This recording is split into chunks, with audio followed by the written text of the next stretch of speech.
Renjens just sent me the latest from Sweden just today, which it's, still afternoon in Sweden today.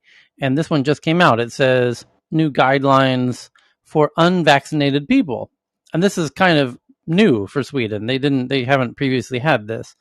So it says people who have not received a vaccine against COVID-19 should avoid bars, theaters, sports matches, and large events when most of Sweden's restrictions are lifted at the end of the month. As I said, they're going to lift everything like September 29th, it says, which I was right. So they're going back to everything pre-pandemic. By the way, Denmark just did this about a week ago as well. And I think that's partly why Sweden feels they kind of need to do it too.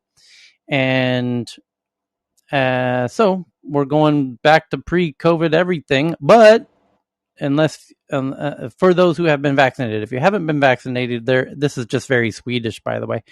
If you haven't been vaccinated, please don't go to bars or theaters or sports matches or large events. Thank you very much for cooperating. I mean, and that's how. And generally, they won't. If they haven't been vaccinated, they'll be like, "Well, the government told me I shouldn't go, so I probably shouldn't go." So. And your friends are going to be like, hey, so let's go to that soccer game tomorrow. It's like, actually, I wasn't vaccinated, and the government said, I probably shouldn't go. So you guys go ahead without me. It's very Sweden has like incredibly high, ethics when it comes to stuff like this. So it's like, yeah, actually, the government said I shouldn't go, so I probably shouldn't go. So it's kind of wild, I know, but yeah, in America, that doesn't work. If the government says something, it doesn't mean anything. It's like, if there's no actual, display of force involved or any actual consequences, but that is what it is. Sweden's non-binding guidance for individuals during the coronavirus pandemic, including keeping a distance from others in public, for example, will be removed from September 29th. We'll see. It was never binding to begin with, so why, now it's being removed. An agency's director announced at the government press conference today. The government has previously confirmed it will remove restrictions on bars, restaurants, and events from this date. One piece of guidance which will remain in place for everyone in Sweden, regardless of vaccination status, is to be attentive to possible COVID-19 symptoms and to stay home, avoid contact with others, and get tested if you suspect you may have the virus. This applies even to fully vaccinated people, but the recommendation will be replaced with new rules now specifically targeting adults who have not received the COVID-19 virus. In practice, this means unvaccinated people should not go to large events like theaters, concerts, or sport events. It is equally unreasonable to go out to bars or go out dancing if you're unvaccinated. The guidance will not be legally enforced, and Sweden is not introducing a domestic vaccine pass, but as many countries have done, requiring guests at events to show proof of either vaccination or a negative test. We are assuming that unvaccinated people will take responsibility, says Carlson. And the rest of the world is like, what are you people doing over there? Like, you're trusting everybody? Yeah, that's how they do it. This is why I had an experience like that in Sweden. I think I might have told you. One night, middle of 2 a.m, the red lights turns red. Everyone waits except for us lot who were non-Swedish, walked across because there's no cars. But they all waited till the lights turned green. Yeah. So yeah, it could be 4 a.m. Yeah, and there's so Japanese. Yeah. Even so Sweden, Tyler, Sweden is strict, is even more stricter on the street crossing than even Japanese. And they're very trusting as well. Yeah. I lost like £2,000 on the street, my wallet, and someone said, "Oh, just go and talk to the police." Yes. And some woman had reported it to the police, and I had to go and collect it from her and give her a 10%. I have a better. Want it, but I have a better story. It was amazing. Than that. I've never seen anything like it anywhere in the world. Japan. Well, you can go to Japan and you can have that happen every day of the week. So it's nearly anyone who's ever been to Japan has that story. I have many of my own such versions where I left a wallet in a payphone booth one time. And these were these boxes that had telephones before cell phones called payphones. And I left my wallet full of cash, like $10,000 worth of cash in my wallet on top of a payphone. And it was in front of a gambling pachinko shop. And Cheryl, you know Nakameguro Station. Yes. Now it's a Starbucks, but it used to be a pachinko shop. Mm-hmm. And so, because I used to live right there, And then I came back an hour later and it was gone, which is actually very strange that it was gone, because you can leave a laptop in a McDonald's and come back a week later and it will still be there. So yes, but yeah, so Cheryl said the right thing, which is go to the police station 1 block away and guaranteed your wallet was there. I didn't know that at the time. I was still new to Tokyo at the time. I'm at my friend's house a block away, fell asleep. We get a call 8 a.m. from the police. Hello, is Tyler there? And my friend says, how the hell did they know you were here? And they say, please come to the Koban, as Cheryl said, which is the little police box next to the phone booth where you left your wallet. Okay, I walk over there. Here's your wallet. All the money's in it. And the reason this story is even a little better than yours, Professor Ostap, I think you'll agree, is because the police in that tiny little police box, which is like the size of a doghouse, saw my ID card, called Japanese immigration, and said, please look at the slip when this person arrived where they list their address where they're staying. And that's how they got my address, and they knew where I was staying and my phone number, and said, yes, we know where you're staying. We called immigration, and come pick up your wallet. It's here at the police station. Police little box. They're always, less than 100 meters away, and they will have whatever you lost in that area. So it's I dropped my business BlackBerry in Yamanote line at Ebisu Station. Of course, it's gone, right, when I got off. So I went back to the conductor office. He said, oh, why don't you try half an hour? Just go to what I call that, Akihabara Station. There's a lost and found there. Maybe you'll find there. Yeah. And that's what I did, and I found it. Yeah. Somebody actually brought it to Akihabara Station. Yeah, and the scale is the important thing. I lost a cashmere scarf in a Stockholm bus, and then they have all the buses, all the trains, all report to a one building, and you go in there, and my God, I've never seen so many umbrellas and gloves and scarves and hats, and holy shit, I'm talking thousands of umbrellas. It's just like it's a warehouse of umbrellas. And so they had mine, and I got my scarf back. It's a cashmere scarf, which I had had for a very long time. And anyway, but in Japan, what's impressive is the scale of it. Because when Cheryl says she's on the Yamanote line, that's the busiest train on the planet, period. There's nothing actually even close.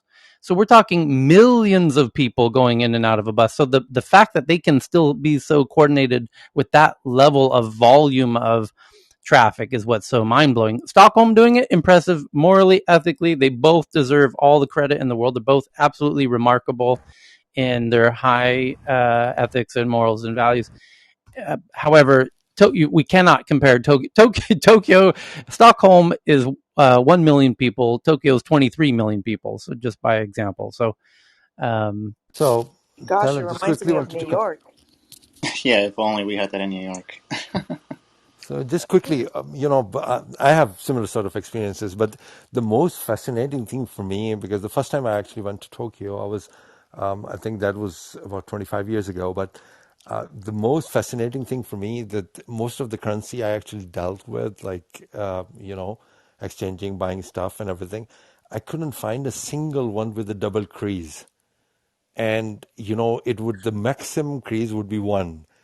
So, the currency notes actually depicts how the nation is sort of handling the currency notes. Mm-hmm. And at that time, obviously, there wasn't that many credit cards, but, just imagine that just the way everybody is handling the currency notes just by putting 1 crease, it's just incredible.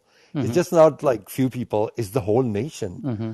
And tons of other stuff. But just my quick question. Harmony, they call it. Wa. What it takes to become Japanese and Scandinavian. Yeah. I mean, how could they actually have this many people like with this basic human ethics? Yeah. What does it take, in your opinion? They both are very mindful of others.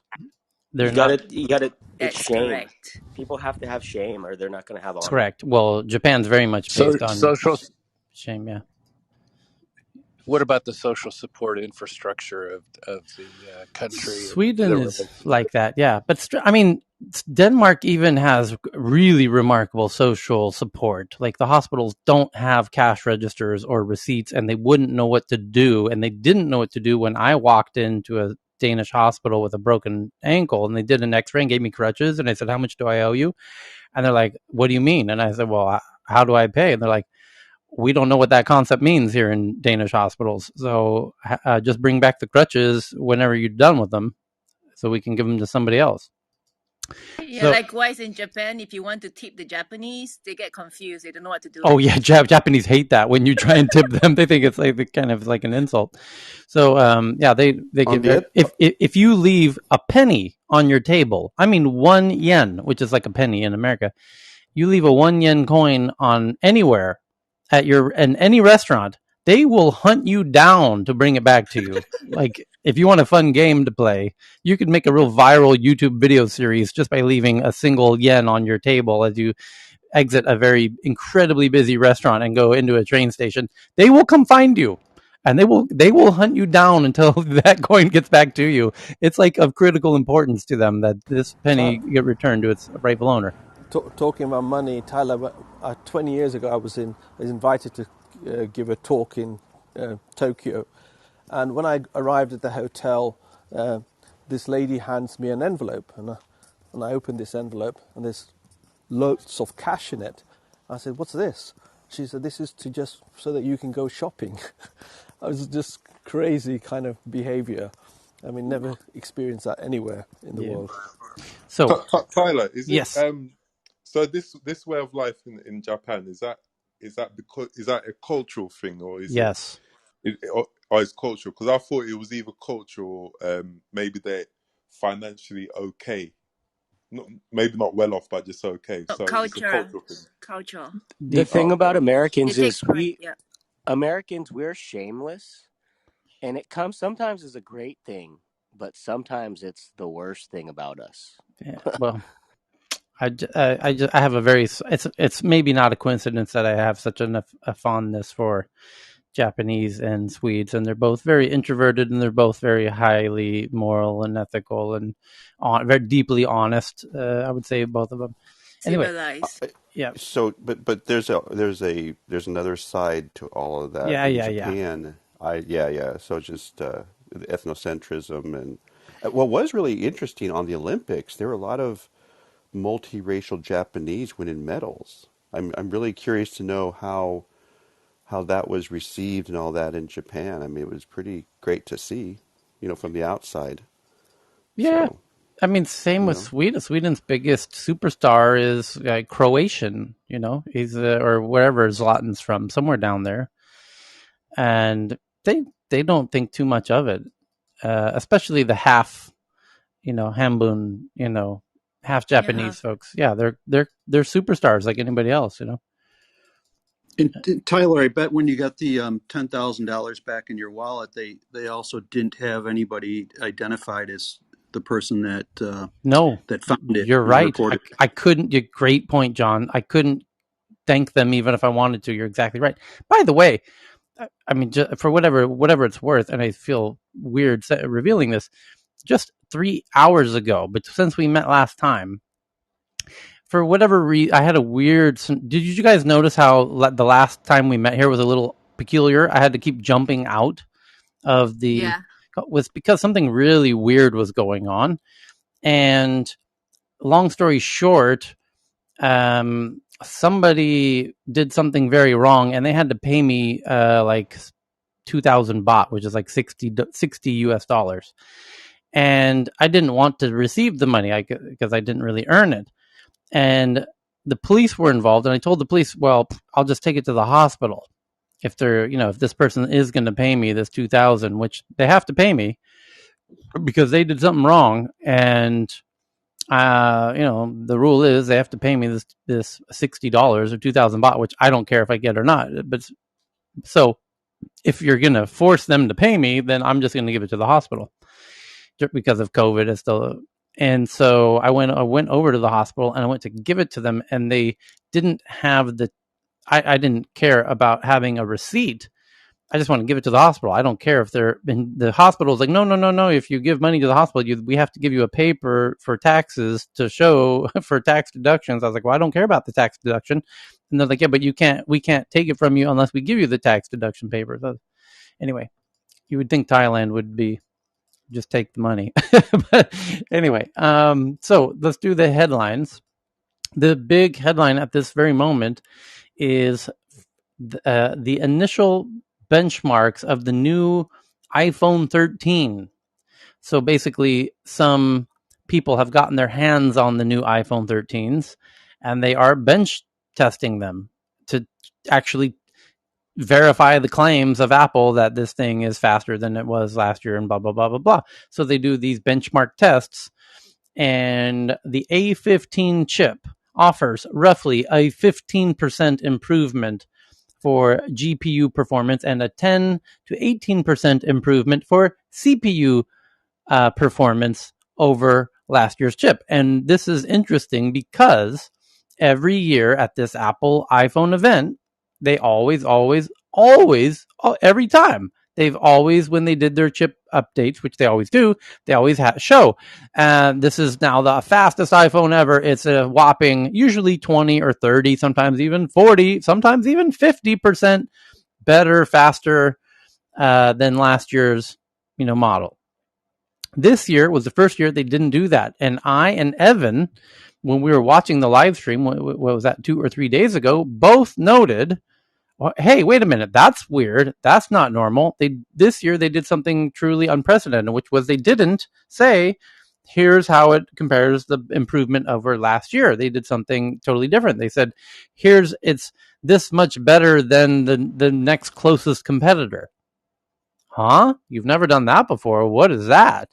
Comparing it to another competitor instead of to yourself from last year, which is the tradition. This is how we've always done it.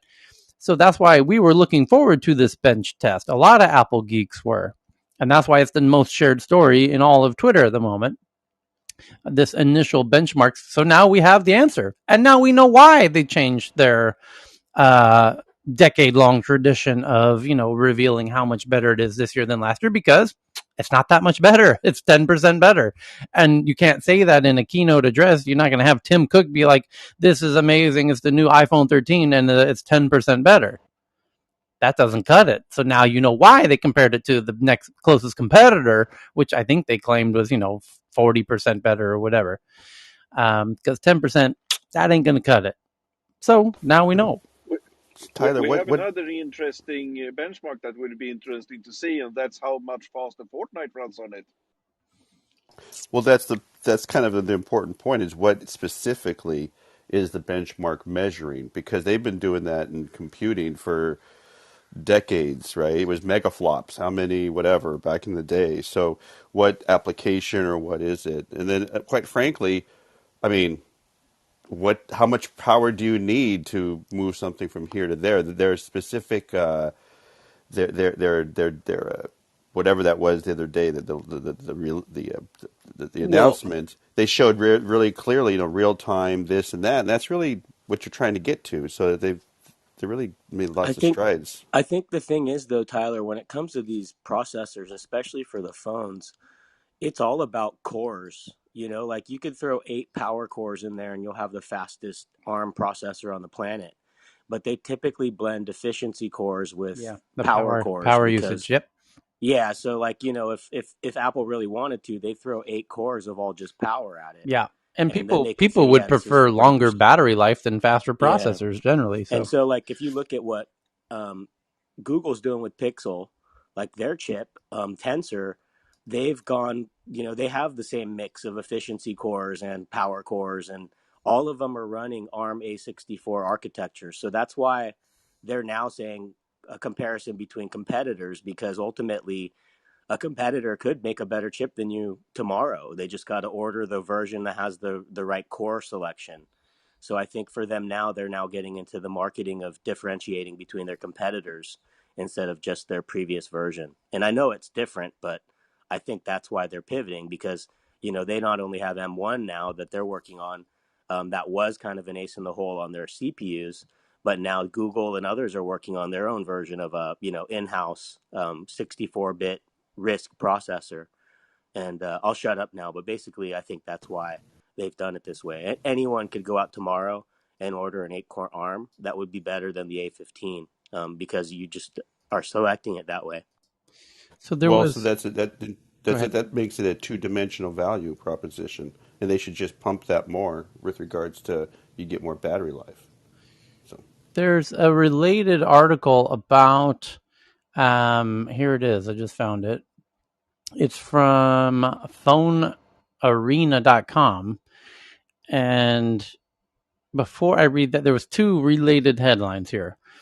One says Apple, in a first, reported no major CPU gains for the A15 chip, likely because of the engineer exodus to companies like Nuvia and Rivos. And then there's another headline from another publication that says people leaving Apple. Report says 3 departments are losing employees. Apple's one of these super successful companies that rarely has a product go by unannounced. It has a steady foothold on pretty much every market it's in, and which is why it's always worth taking note when there's a rise in resignations. And according to Mark Gurman's Power On newsletter, as told by Apple Insider, Apple seems to be dealing with a headcount leakage in 3 of its departments, those being health, iCloud, and AI teams. We aren't given any ballpark numbers or anything, but the report states that the amount of resignations is higher than ordinary and goes on to speculate what could be happening behind the curtains that would warrant an exodus. The report names 2 of the higher-ups that have decided to leave Apple and discusses what the reasons behind their departure might be. The first high-profile person is Ruslan Meschenberger, or Meschenberg. It depends on if you're from Scandinavia, you pronounce it Meschenberry, but Meschenberg, who used to be engineer leader for the iCloud infrastructure department. It appears Mr. Reschenberg started working over at Apple back in January 2020, then left in May 2021 after a year and 5 months with the company. Don't worry. He is now with Google as VP of Core Site Reliability Engineering. And then the second high-profile name is Emily Fox, Chief of Health AI Research. The report states she's leaving Apple for a position at a university later this year. More to the point, she will be joining Stanford in the fall of 2021, but it's worth noting that Emily has been an assistant professor at the University of Washington over the past decade. And for what the reasons for an alleged mass exodus might be, there are 3 theories. The first one being that Apple managed to hire an atypically high number of engineers. If that is the case, then yes, sooner or later, some might find that they are not doing the job they want to do, or they are constantly stepping on somebody else's toes. The second theory is that many employees are unhappy with Apple's strategy to return everyone to their offices this October. However, this doesn't make much sense, as Apple has shown readiness to postpone the date, the original plan, blah, blah, blah. And what's the third theory? The third reason stated is a lack of optimism about the products and services they are developing. Specifically, the health team is reportedly struggling with some type of internal issues, but not much light has been shed on that. Is there any drama happening behind the scenes at Apple? Well, given this information, likely not. Now, I have a hot take on this. Yeah. Which is, here's my theory. I've had a lot of friends who work at Apple and Google and Facebook and all of the big tech companies over the years, and all smart people. With almost without exception, they don't hire dummies, these big tech companies, and I have I have nothing negative to say about any of it. Here's what I think is happening though is it used to be, if you were working at one of these companies going back to 2000, when Google was getting started in 2000 and Apple was still reinventing itself from 2000 forward, and who else? Facebook had this buzz about it starting in 2005, 6, 7, and Amazon is kind of a different category because it was based up in Seattle, but people didn't really flaunt the fact that they worked at Intel, for example. or Hewlett Packard or even LinkedIn. But people who worked at Google and Apple and Facebook, there was an extra, other than your salary, it came along with this little merit badge that you work at this company that's doing cool stuff. And people self-identified that way. And now that is notably gone. In fact, it's the opposite. Now, I believe people who work at Facebook not only don't walk around with a little, I mean this in the best possible way, a little kind of brownie pin on their shoulder. Now they walk around with a little cloud over their head, and they're not particularly eager to reveal that they work at Facebook because there's, a whole lot of negative tonality around the company lately. Apple, again, used to be, when the iPhone was booming, that's fantastic. And now that's big tech isn't the appeal that it used to be. So I actually say all this because this startup boom that's happening, this tech boom that's happening, all of this investor money that's going into tech, the startups are getting the money. Oh boy, are they getting the money. Holy shit, are startups getting paid, y'all. Anyone who with a half-baked idea can get VC funding. And even better, these smart folks who've spent many years working at a lot of the big tech companies, I think it's more they're just like everybody during COVID, they've done reassessment of what they want to do with the 30 productive years of their life they have left, and they want to focus it on shit that really matters. And the iPhone did its thing, and some of them will hang out for VR, whatever. But I think a lot of people in Silicon Valley are doing a reevaluation, just like everybody is. And they're thinking, maybe I should go work at that startup that's working on, some lowering the CO2 in the atmosphere. The startups need them just as much. Yeah, I mean, I agree. That's the thing is that, and I'm so glad you mentioned that part, because in my opinion, this is what's happening all across the Fortune 500. My wife's at a Dow company. It's a mass exodus where she's at. Everyone's going into startups, and if you come from a big company as a startup, nothing means more on your deck than saying, hey man, I got chief commercial officer who used to be at Medtronic, and here's the logo of the companies he's been at. And when you're pitching to investors and they see a startup CEO who has never proven themselves, but they see that they've put together a team that has, they're going to invest in your company. Well, I like that this Emily Fox is going to Stanford or whatever. That's totally noble, by the way. Like, people going back to teaching, and they feel like that's the best use of their time, is preparing, younger minds. And I totally respect that. You're doing it, Tyler. You're preparing the people who are already established their lives but want to continue this lifelong learning. So again, thank you, Tyler. Well, no, it's not that. I mean, there's a huge pay it back ethos in Silicon Valley. I mean, it's core.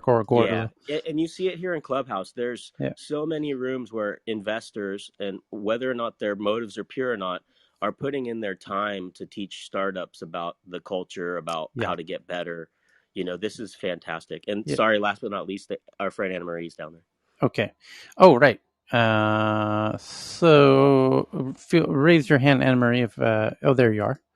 Okay. So the next headline, shall we, is the FTC asks health apps, such as those tracking fitness and menstrual cycles, of which there's a lot, by the way, Natural Cycles out of Stockholm, and Clue out of Berlin. There's a whole bunch, and I imagine Apple might acquire one or just rip it off and put it in the next, Apple Watch. Although it's in the Apple Watch now, I think already. Anyway, FTC asks health apps, such as those tracking fitness and menstrual cycles, to notify consumers of data breaches as per the 2009 Health Breach Notification Rule. They voted 3-2 on Wednesday that a decade-old rule on health data breaches applies to apps as well. So, note to self. And somewhat related from Bloomberg FTC says that Google, Amazon, Apple, Facebook, and Microsoft made 819 unreported acquisition deals of more than $1 million, including for patents and acquihires over the past decade. And antitrust enforcers must close these loopholes. FTC Chair Khan says they want to know if you're acquiring anybody or any patents or any talent in a deal, any deals worth more than $1 million, you must report them. And you've done over 800 of them in the past decade, and you should have reported these. And so we got to close this loophole so we know what you're acquiring, how many acquisitions you're doing, etc., etc. The next one's from Bloomberg, that Discord, which is a audio platform primarily and text. And Sweatbliss is very active on Discord, if I recall correctly. It's where many video gamers stream. They do audio live communication with their clan members and their audiences while they're live streaming their video gameplay. So anyway, and it's evolving into all kinds of other use cases, but including social audio. Discord raises $500 million, led by Dragoneer and Fidelity and others. Sources say at a $15 billion valuation, more than double its valuation from last year, where it turned down a $12 billion offer from Microsoft. And we covered that headline less than 6 months ago, actually. So not even a year ago. It was $12 billion. And so the next article is from The Verge. After being sued by the state of California, Activision Blizzard is being sued by a group representing the employees, alleging it tried to prevent them from organizing as a collective of employees. Why not call it a union? That Activision Blizzard is preventing them from forming a union, and so now they're going to sue about it. And we read the article a bit when we met 6 or so hours ago, and it just on first blush, it doesn't seem very likely that that Activision screwed up here.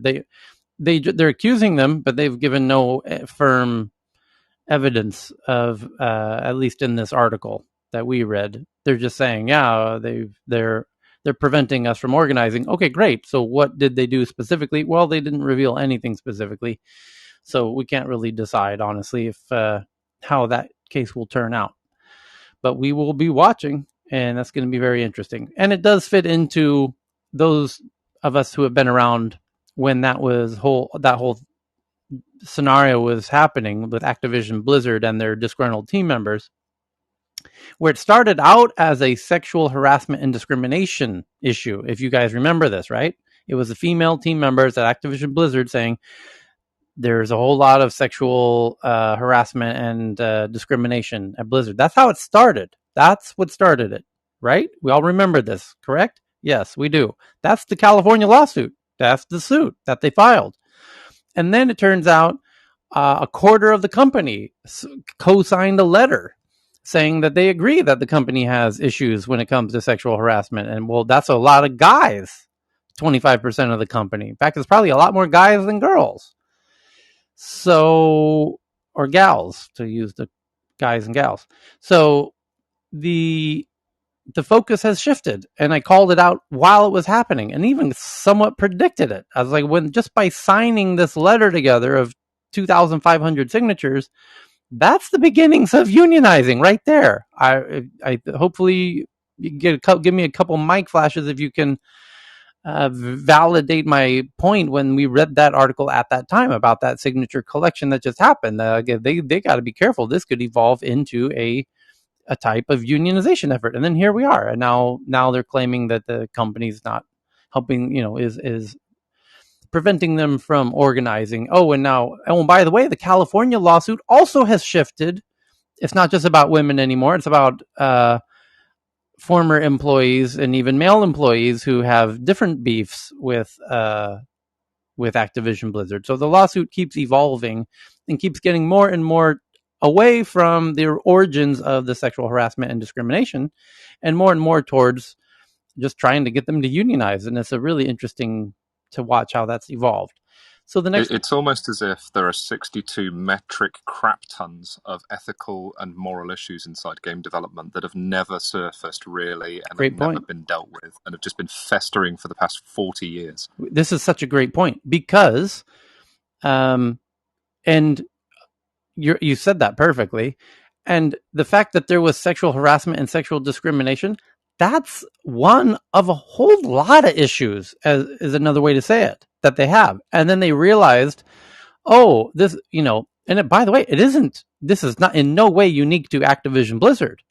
So, in fact, there's probably far worse companies that have more egregious examples that could be pointed to. It's kind of, I don't want to say it's embedded to the whole gaming culture. I don't want to paint it with that strong of a brush, but it's just, it's not, it just doesn't come as a huge surprise to people who know the space, essentially. And the fact that they were pointing out specifically the sexual harassment and sexual discrimination piece, that's usually the part that companies are most afraid of being painted that with that particular brush. And then it turns out that once they crack open that watermelon, that, there's a whole bunch of rotten bits of this watermelon. It's not the bit that we were originally focused on. There's that part exists, but it's not by no means the biggest problem in some of these companies. It's just the part that is most kryptonitish, for lack of a better word. It's, it has the most political issues. Interestingly, So anyway, it's an evolving scenario now that they're cracking the whole thing open and they realize, oh, there's more to this than we had anticipated. It's just open the floodgates, right? Yes. Like, it's okay to talk about that kind of stuff now, but then all the other stuff, it's not necessarily okay to talk about. And game development community can be very close knit, and we've had instances in the past where if you speak out about mental health, about working conditions, about crunch time, about sexual health, anything like that, your career can be over, not just in the company you're working with, but for any of the major companies, because you get branded as a troublemaker. And now you've got the power of the crowd, the power of the anonymity. It's like nobody's going to single out a single person who is involved in this lawsuit because there's just too many people. So it's very similar to a lot of other risings up where somebody speaks out, in the UK television industry, somebody speaks out and then all of a sudden everybody's like, hold on a minute, this is now safe to talk about. So the next one's really interesting. Google's technically Alphabet, but Alphabet's Google, basically. Google's Project Tara laser tech beamed 700 terabytes of data across 5 kilometers. A laser beam of data, 20 gigabytes per second. Holy shit, that's nice and fast. Free space optical communications tech for Project Tara was originally part of Project Loon. In January, Google's parent company Alphabet shut down Project Loon, which was the initiative exploring using stratospheric helium balloons to distribute wireless internet. An attempt to use solar-powered drones folded in 2017. However, some technology developed as part of the Loon project remained in development, specifically the free space orbital communications links that were originally meant to connect the high-flying balloons. They were trying to make a network of these balloons. And now that technology is actively in use, providing a high-speed broadband link for people in Africa, sort of like fiber optic cables without the cables.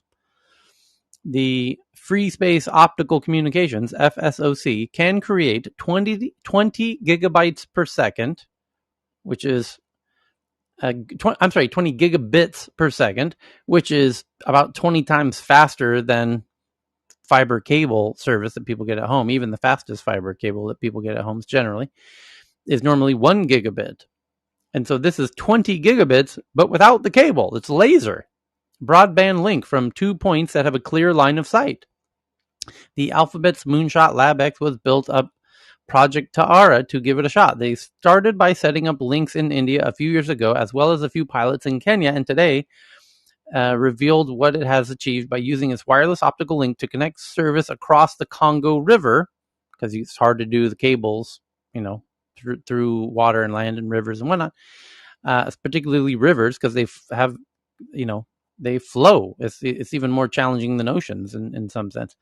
So it went over the Congo River from Brazzaville into the Republic of Congo and Kinshasa in the Democratic Republic of Congo. In 20 days, they say the link transmitted nearly 700 terabytes of data, augmenting fiber connections used by a local telecom partner. The reason for testing the technology is in this location is not only the climate, but the team admits it's better suited to wireless optical communications than a foggy city like San Francisco, but the obstacle created by the deep and fast-flowing river. Right. So rivers is hard to lay cable. So you've got this laser. That's a kind of a genius way to get connectivity across the river, like the Congo.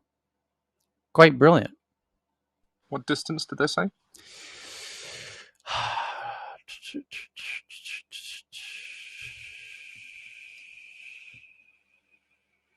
It says, Vitara says a fiber link to Kinshasa has run nearly 250 miles, 400 kilometers, making it 5 times as expensive to get on. Hold on. The cities are only a few miles apart as the crow flies, but Tara says fiber link has to run to, despite 90% availability. That's the whole length, though. 5 centimeters, 10. Oh, here it is. Project Tara links are placed high up naturally, since they need to be able to see each other line of sight. And as you can see in the GIF image above, they're capable of automatically adjusting their mirrors to connect a light beam the width of a chopstick accurately enough to hit a 5 centimeter target that's 10 kilometers away. So I guess 10 kilometers. I mean, it sounds pretty cool, pretty sweet. I'm sure if Senor Fornoff was here, he'd have some historical reason why this wouldn't work or why it's been in development for since the 60s. But they hinted that San Francisco wouldn't be good because of the fog, for example. It's the light dispersion that happens from the laser, and that's why they channel it in fiber optics, because the dispersion in fiber optics is very, very low. Well, you can collimate it, can't you? I think that's the idea, is collimating it appropriately so you get a tight linear beam. You can see a video of this, of the actual people in India setting up the laser on a tower. There's a YouTube video in the article that I just tweeted out. Okay, so the next one is Brooklyn-based Genius, a music annotating startup that provides context for lyrics, sells its assets for $80 million, less than the total funding that it had previously raised. And my old buddy Mark Million is covering this one. What does he say? Rap Genius, which arrived a decade ago with Clubhouse level hype, just held a fire sale for its assets, which is true. They were quite the buzz about a decade ago. Former startup Darling Genius sells assets for $80 million, and tough space, the whole lyrics thing, turns out. So next one up is from, where's the next one? Goldman Sachs is acquiring a buy now, pay later fintech called Green Sky for $2.24 billion. Life's good for the buy now, pay laters. My goodness. The next one, Wall Street Journal, China's biggest movie star, Zhao Wei, who had 86 million Twitter followers. China's version of Twitter is called Weibo. So she had 86 million. Jesus Christ, that's a lot of followers. Like, even Elon, how many does Elon Musk have? It's kind of, you're in that category. Her fans spans across all generation. Mm-hmm. From kids to middle age to old people. Yeah, this makes her one of the biggest stars in the world, and she's only in China, basically. So it says it says China's biggest movie star, Zhao Wei, who had 86 million Weibo followers, was erased from China's internet on August 26th amid a clampdown on its entertainment industry. And we covered this as it was happening. And indeed, she pissed somebody off, and she now no longer exists. All the film, any reference or mention of her is gone. Did I mention to you that she and her husband lives in Singapore and they are Singapore permanent resident? She was reported to have appeared at the airport in Burgundy, where her and her husband own a winery. Yes. And the vineyard. I mean, she's so famous, she can't go anywhere without being spotted instantly. So, but I imagine she's not liked by the CCP, so I imagine she's not going to be spending much time in China anymore. She has a very close relationship with Ma Ying. Yes. That's probably Alibaba Pictures. Alibaba, yeah. She actually was. She is a very shrewd investor, but she is also very, very daring. So she must have crossed many lines. Yes. So this is not that surprising, to be honest. And I think Tyler also mentioned to you that her production company in Singapore is actually the one that produced this year's Singapore National Day theme song.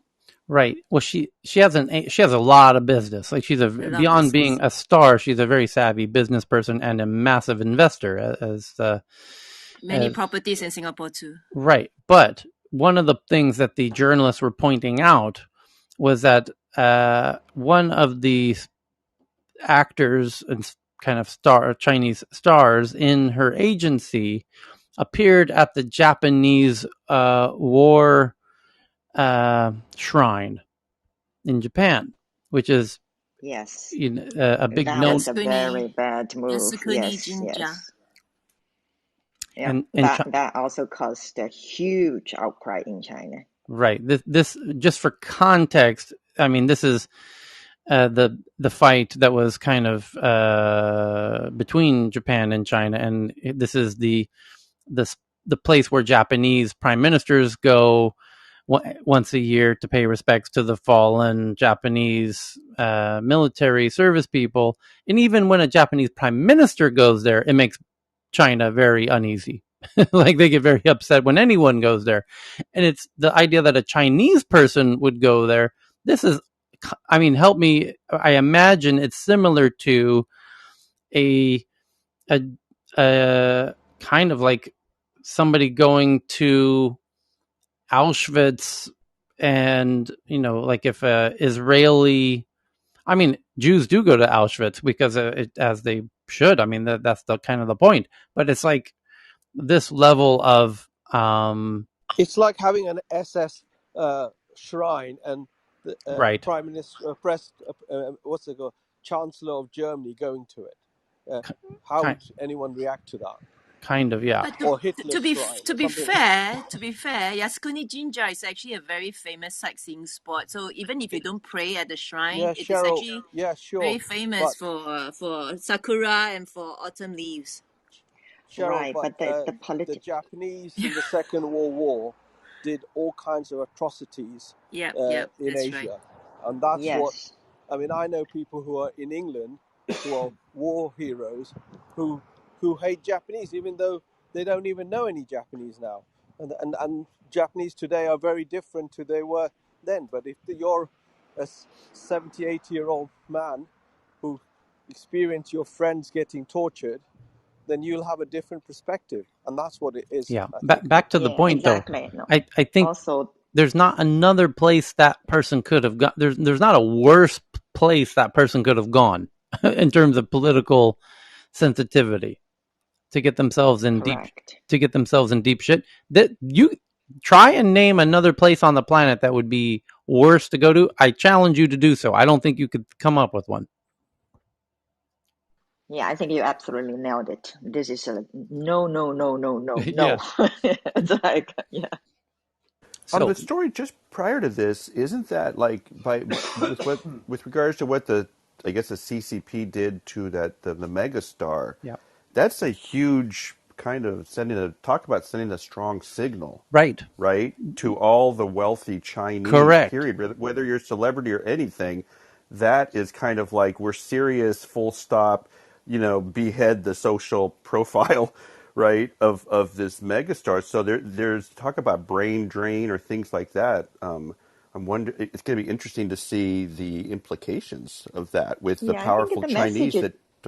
I'm sorry, Rachel. Go ahead. I'm sorry, David. I didn't mean to cut you off. I think No. you absolutely got please, it. yeah. Yeah, I think the message is very clear. Nobody is above the party. Nobody. Zero. Maybe there's one person, but nobody. Yeah. But that's what's so interesting. But it's one thing to penalize somebody, but I don't know. Is there a similar, relatable, analogous examples in the U.S. of erasing somebody in this kind of way? There's a clear effort to erase this person from the books. It's not just a penalty. It's not a fine and you were bad. And I mean, we have.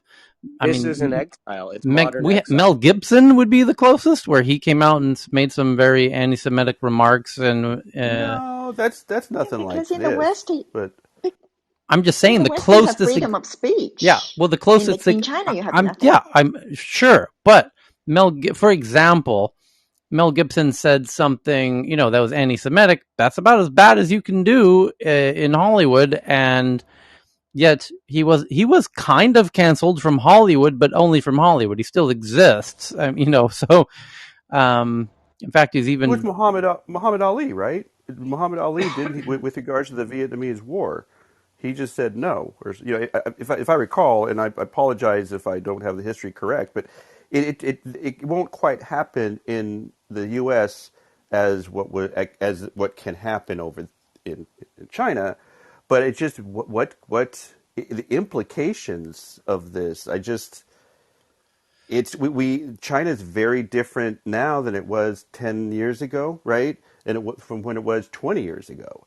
And the way in these different chapters of the rise of China, this is a whole new kind of chapter with with how Xi Jinping is really this new digital cultural revolution, right? He's kind of recasting all of that. So I don't know. It's fascinating, quite frankly. I can almost tell you how this is going to go forward. If they're going to go, this is very similar to how things happened after the revolution in Iran, and how they were able to kind of change the entire direction of the culture, and then also make sure that everyone, especially anyone that had a big name, to be in check. So I mean, if this is what they did with this superstar. That's exactly like you said, Tyler. That'll be the first thing to do to send a message to everyone else that we can completely, we can completely stop your voice and kind of get you out of the way, or get you, not be as famous anymore, or just get you out of the way as fast. What's going to probably happen next, once they've made that point, is to go after the people that work with these superstars and with these influencers and start shutting them down, so that anybody else that wants to kind of get into that next position, they'll be scared to get up, because they'll be able to lose their their money or their quality of life. So the fastest way is to keep everybody in check is to put everybody that works with them in check. Right. So what if she moves to France or Singapore, if she has a Singapore passport, or somewhere where she feels relatively safe, and gets a Twitter account, and then her fans know she's on Twitter? It's permanent residency. Right. PR, like green card, yeah. Yeah, I think the problem, though, is that Singapore's a little... Singapore's a little too friendly with China, where if China insisted, Singapore would send her home, where France might not. So my point is, what if she had a permanent residency in France and got on Twitter, and all of her fans know she's on Twitter? You'd get, tens of millions of them following her on Twitter, even though they have to use VPNs and all this. And then she starts going full on anti-CCP. Now that she's got nothing to lose, they've clearly played their hand and their cards, and then she can start becoming... That would be truly remarkable, would it not?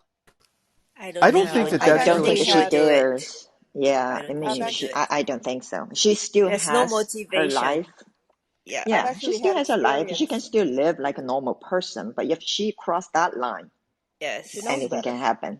Yeah. She knows No, better. I don't think she Exactly. would do that. Yeah, she will just stay under the radar, Tyler. She has nothing to lose by sorry, staying Cheryl. And the unfortunate thing, first of all, she knows better. Everyone knows that, it doesn't matter whether you're inside the borders or outside. If someone wants to, quiet you, make you quiet, it doesn't matter. And I've had this experience because I've dealt with a couple of artists, which I'm not going to get into right now, but I know about this, and I know, how unfortunately this happens. And she's going to keep herself in check. And unfortunately, I'm sure her main fan base will continue to follow her, new outlets, but unfortunately, it will never be the same. Well, also China's made it rather clearly known and understood by Chinese folks that if even for Chinese folks who are living abroad who do things that China doesn't like, it will have implications and for your family and friends at home.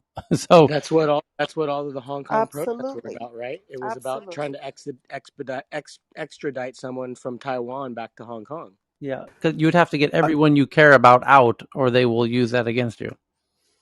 So interesting. The other, but for a lot of those people, we'll just kind of put just a whole segment of those that have just a lot of money, right, in China. This is a clear signal, right? But they've been losing a lot of money because of all these different clampdowns and things like this. So they have real serious choices with regards to, hey, do I just kind of cut and do I move to Europe and kind of start to rebuild, right? Right. Yeah, I'm sorry, Rachel, but I was just thinking that would be something. That's a big deal because just as Mao kind of, when he slammed his fist and Taiwan as a bubble was able to kind of survive that, the same kind of human kind of choice for those who can leave or can make it out. They've got to make a decision, and they certainly have enough capital to entrepreneurially or just do a bunch of different things. I'm just wondering how much of a bubble this is going to push out of China. So check this out. David, here's an interesting one. So George Soros 3 days ago called China a dangerous enemy, and that BlackRock made a grave error in investing $1 billion in China earlier this year. China today has responded, calling George Soros, it's obviously a translation, but essentially a economic terrorist and the son of the devil. There you go. Yeah, the Marcom managers. This is interesting for the party. Actually, that's interesting. Tyler, I was going to make a point. How many people have been banned apart? That's the question. Many. Because this many others. Many. Well, the other thing I want to make a point is her assets are mostly still in China. That's the thing. Yeah. I mean, she cannot afford to lose those assets. Yeah. Is China conspirationist? So, the next one is from MIT Tech Reviews. They say they have sources that the U.S. firm called Accuvant sold iPhone hacking tools to the United Arab Emirates. For $1.3 million, the tool has been used against hundreds of targets. So the UAE has hacked hundreds of targets and phones. An American cybersecurity company was behind the iPhone hack sold to a group of mercenaries and used by the United Arab Emirates. Separate, but incredibly similar to the headline yesterday that the DOJ, Department of Justice, is cracked down on 3 former NSA agents who also built hacking tools for the United Arab Emirates. So what's going on? The UAE, for just $1 million, that's wow. People, hundreds of targets for $1 million. That's a good deal. No, I know, but I'm surprised that Americans would kind of are willing to sell out for $1 million. It's the supply. Remember, I said like around 2020, all of a sudden Apple's supply of 0-day exploits went up so high that the prices on all of them just started crashing. Now the prized exploits is 0-day on Android. Yeah, but the Pegasus is selling for $10 million I believe, per year per country. That's a way better model they got going on over there. Anywho, the next they are releasing the iOS 15 version on Monday. Oh, NSO Group is Pegasus. Pegasus. That's going to be fantastic when that's announced. Oh yeah, you got your new. Well, iOS 15 comes out on Monday, and then Pegasus is going to update Pegasus to be compatible with iOS 15. By the way, that was a really interesting aspect of the Apple live stream keynote event on 2 days ago, Tuesday, which is for the past, I don't know, 4 years, Apple's made a huge song and dance and a dog and pony show about privacy. They had a whole special section of that event. Correct me if I'm wrong, Johan. Do they or do they not, for the past several years, done a whole special privacy, privacy, privacy, all caps, big white font, black background. We are Apple. We're so different from our competitors because we actually care about privacy. And this time, that was notably absent. True or false? True. It was true because I was watching for that, and I was watching for how are they going to handle this whole privacy issue thing, and they just didn't even touch it, didn't even go there. So yeah, I think Tim Cook said privacy built right in once, and that was it. Massive difference from previous sessions. So he couldn't have been more understated. I mean, you can't do less than what he did on the topic of privacy. He was like in the middle of the phone thing. It was, so it's got a better camera and this and privacy built in, and next on to the next thing. Like he just really avoided that whole hot potato. Quite interesting. Shira's back. Welcome, Shira.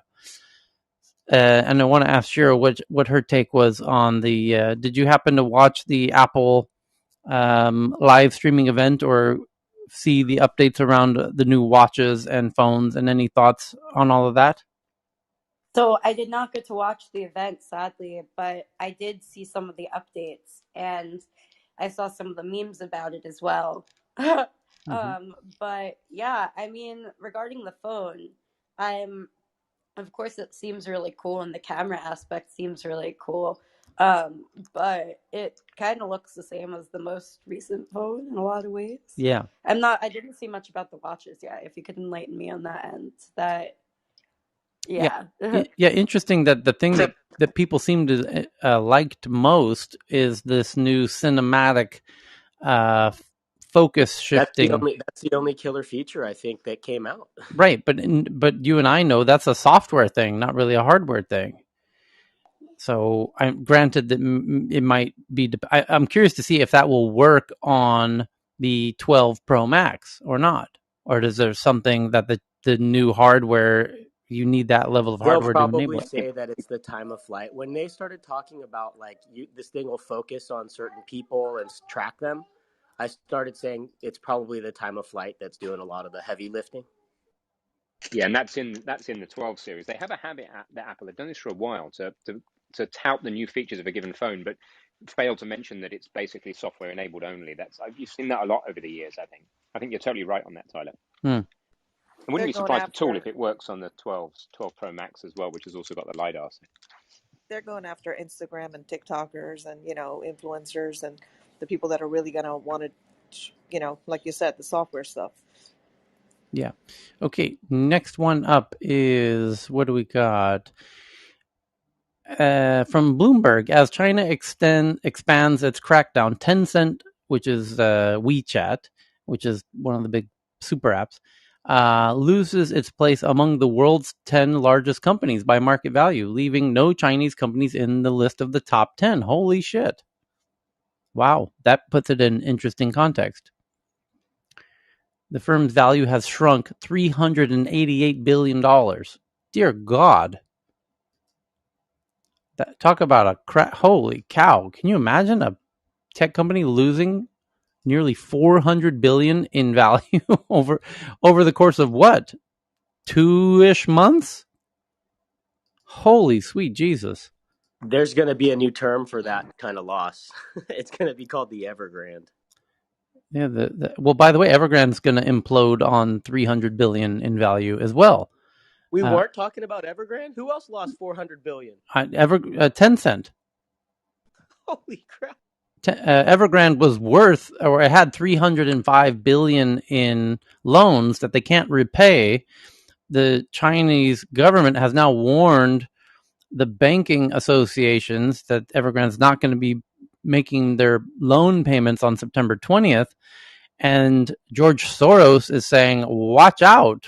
By the way, for those who don't know why George Soros is so relevant to this, George Soros is the one who knows, historically has proven he knows better than anybody when a government's about to collapse financially, as he made happen with the UK bank. In the UK.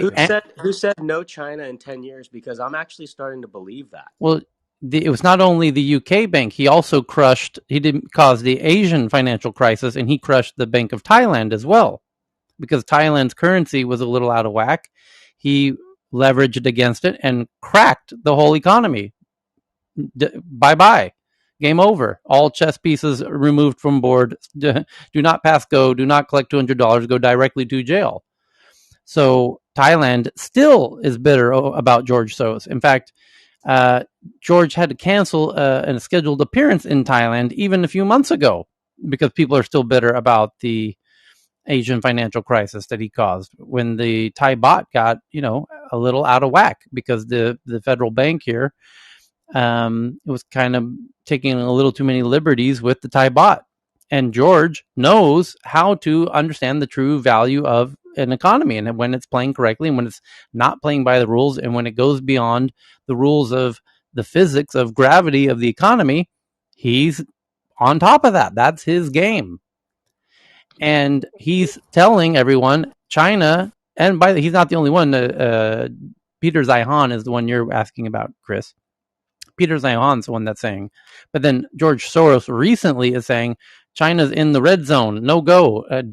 No touch. Bad sky's falling. Watch the fuck out. There's so many things going on at the same time. Like, it's all going that direction. Right. But the point is now today, in the past 24 hours, China calling George Soros an economic terrorist.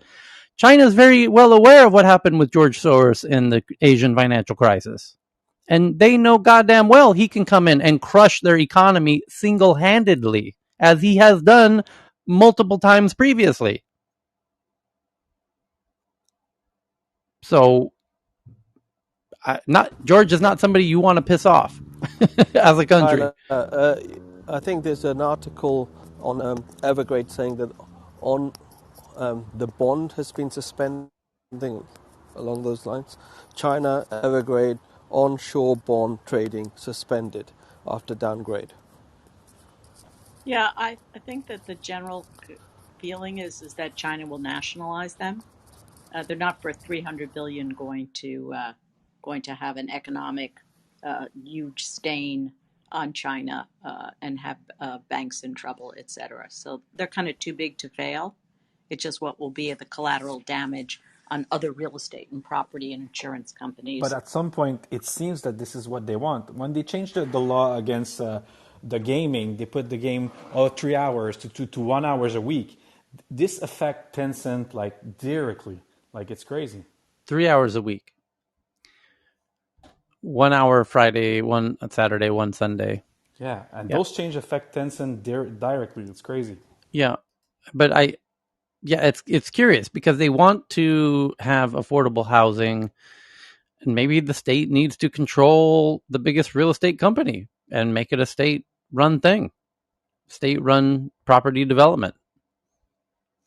But Tyler, you remember I mentioned maybe a month or so ago the Chinese 7th-year plan or 6th-year plan that they launched in April. It actually had explicitly said that their policy was to take control of all the factors of production: land, labor, wealth, capital, and information.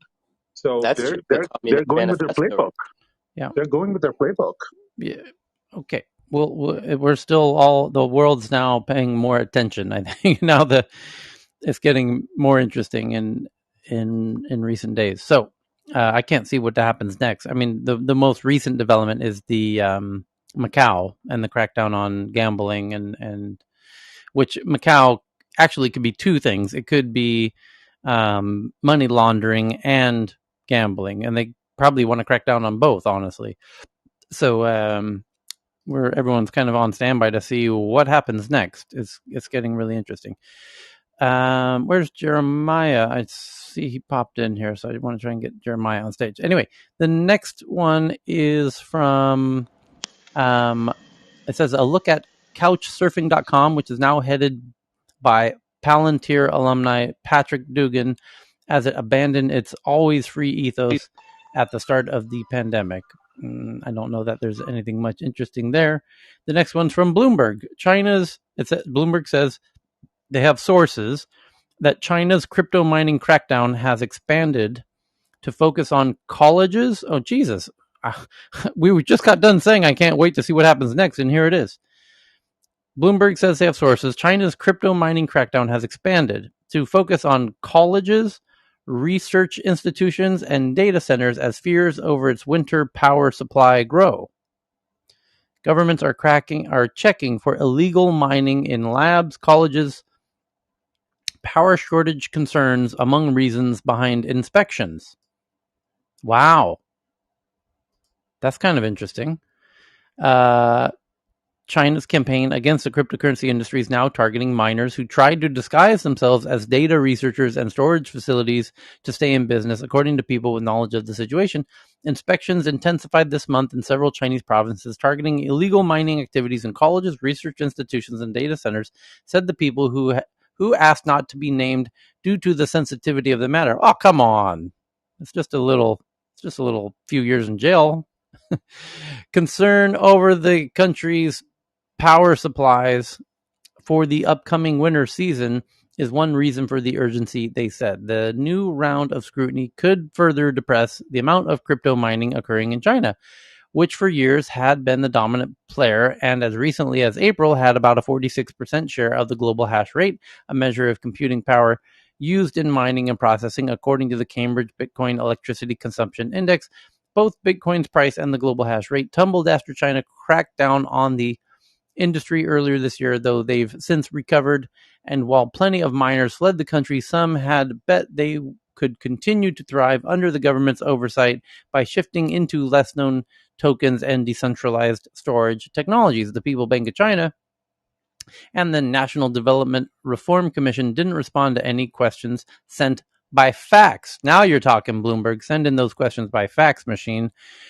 And that's 42, Cheryl. A miner who asked not to be identified said his operation remains... It's 44, isn't it? Okay, 44. I think you're right. Yeah, we had 2 earlier today. His operations remained intact so far because he regularly switches to new facilities to house the equipment. No more than 100 machines at a location, so it's more difficult for regulators to spot irregular power usage surges. He's kind of like a hemp grower in California before the legalization. You got to hide your operations by your energy usage. They're going to start using heat-seeking scans to find the miners. They're going to start stealing power from the neighbors like all the growers do. Yeah. So this is really interesting. I didn't realize power was one of the factors. Quite interesting indeed. Okay. So the next one is from Bloomberg. Engineering and consultancy firm ThoughtWorks raises money. Who cares? Politico. Joe Biden announces a new Indo-Pacific security partnership with Australia and the United Kingdom to share tech in areas like AI, cybersecurity, and quantum technologies. Why? Good question. As he says, because of China is Joe's answer. Because Joe's advisors are telling him that America needs to push as fast as we possibly can on specifically those 3 things: AI, cybersecurity, and quantum, because China is intensely focused on precisely those 3 things: AI, cybersecurity, and quantum. And Sorry, Tyler, yes. I tweeted earlier about Japan, an article to you on Japan drawing the line in the sand on the islands. Yes. Yeah. So that's going to get more. We'll get Japan's to that. going to come into it. We'll get to that.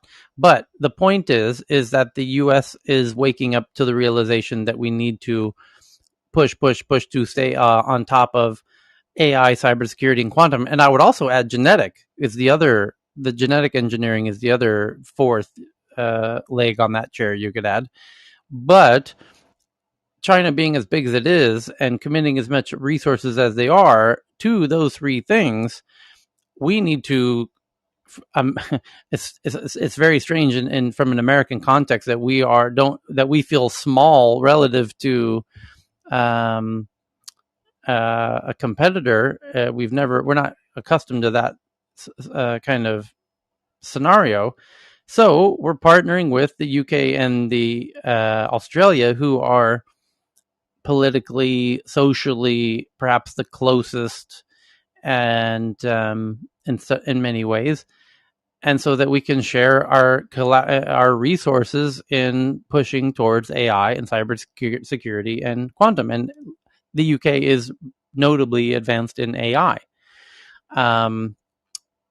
So it's kind of like ganging up to keep everything going. It was also revealed today in a headline that the UK and the US are eagerly assisting Australia to get nuclear submarine capabilities, because not only is the UK and Australia and the US unifying to share tech in areas like AI, cybersecurity, and quantum technologies, we're also forming a new military partnership, for lack of a better word. Again, specifically named and published with the expressed interest of keeping a pace with China, because you might need all three countries to be working. That you need those three countries to get to the same relative scale, and I think you're still even a little behind. So anyway, really interesting development there. So the next one is that a company called Apna, whose networking app lets blue-collar workers upskill and find jobs, raises $100 million by Tiger Global, becoming India's latest unicorn. Only 22-month-old startup, not even 2 years old, became a unicorn in India. Are you getting it yet? This whole reigning unicorns in India, billion people, democratic market. This might be the best place to do a startup. If you're thinking about doing a startup, it ain't easy to become a unicorn in less than 2 years. That's truly fantastically unusual. But with a billion-person market, and if you got the right wind in your sails, and I imagine they might have help from powerful people like Mukesh Ambani and the Prime Minister and others, these things can happen. And it's worth noting what space they're in, which is upskilling, which is going to absolutely boom, particularly in India. Upskilling is you have a team at your company and you want to uptrain them from director level to VP level or SVP level. You want to upskill your own team members rather than sending them to universities in a very traditional horse and buggy, slow, methodical approach. This is a much more methodical approach of upskilling your team members, because it's expensive to recruit people. You've already got good people that you already like. Now you can upskill them, and they become higher paid employees internally, and it's a win-win-win for everybody. And again, India could benefit from this uniquely.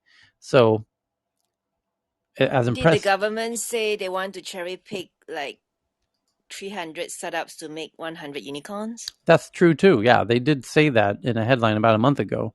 But a 22-month-old unicorn, holy shit, fantastic! Kudos to them, man. That's truly amazing. India's on fire, absolutely on fire. They're on track to hit probably 40 unicorns this year. It's just that would be impressive even in Silicon Valley. That's how impressive that is.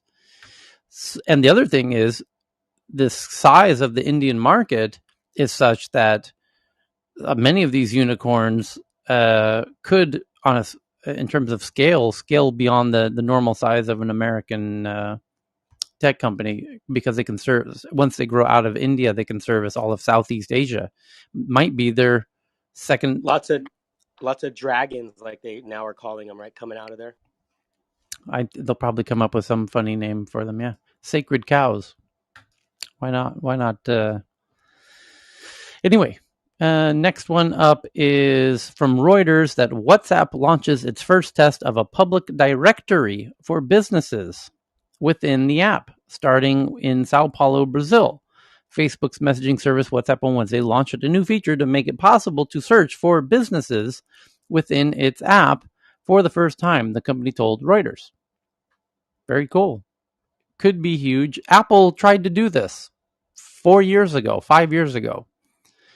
And Carl and I and Chris, and I know Carl will remember, Carl even suggested, why doesn't Apple do something like this? I said, they did try to do this. Here's how they did it. And I showed him the blog post and the screenshots and everything else. And he said, holy shit, they did. Yeah, and they did. They tried to do exactly this so that you could chat with businesses directly, kind of like how people use Twitter to do. And so but it would be done kind of privately. And there's obvious wins to be had on both sides here, but it didn't work out so well for Apple and iMessage in that regard, in part because it would force every business to have an iPhone, which they don't. And WhatsApp not only works on both Android and iPhone, so it's kind of worth trying. It also has way more users than iMessage, and it also has a desktop client.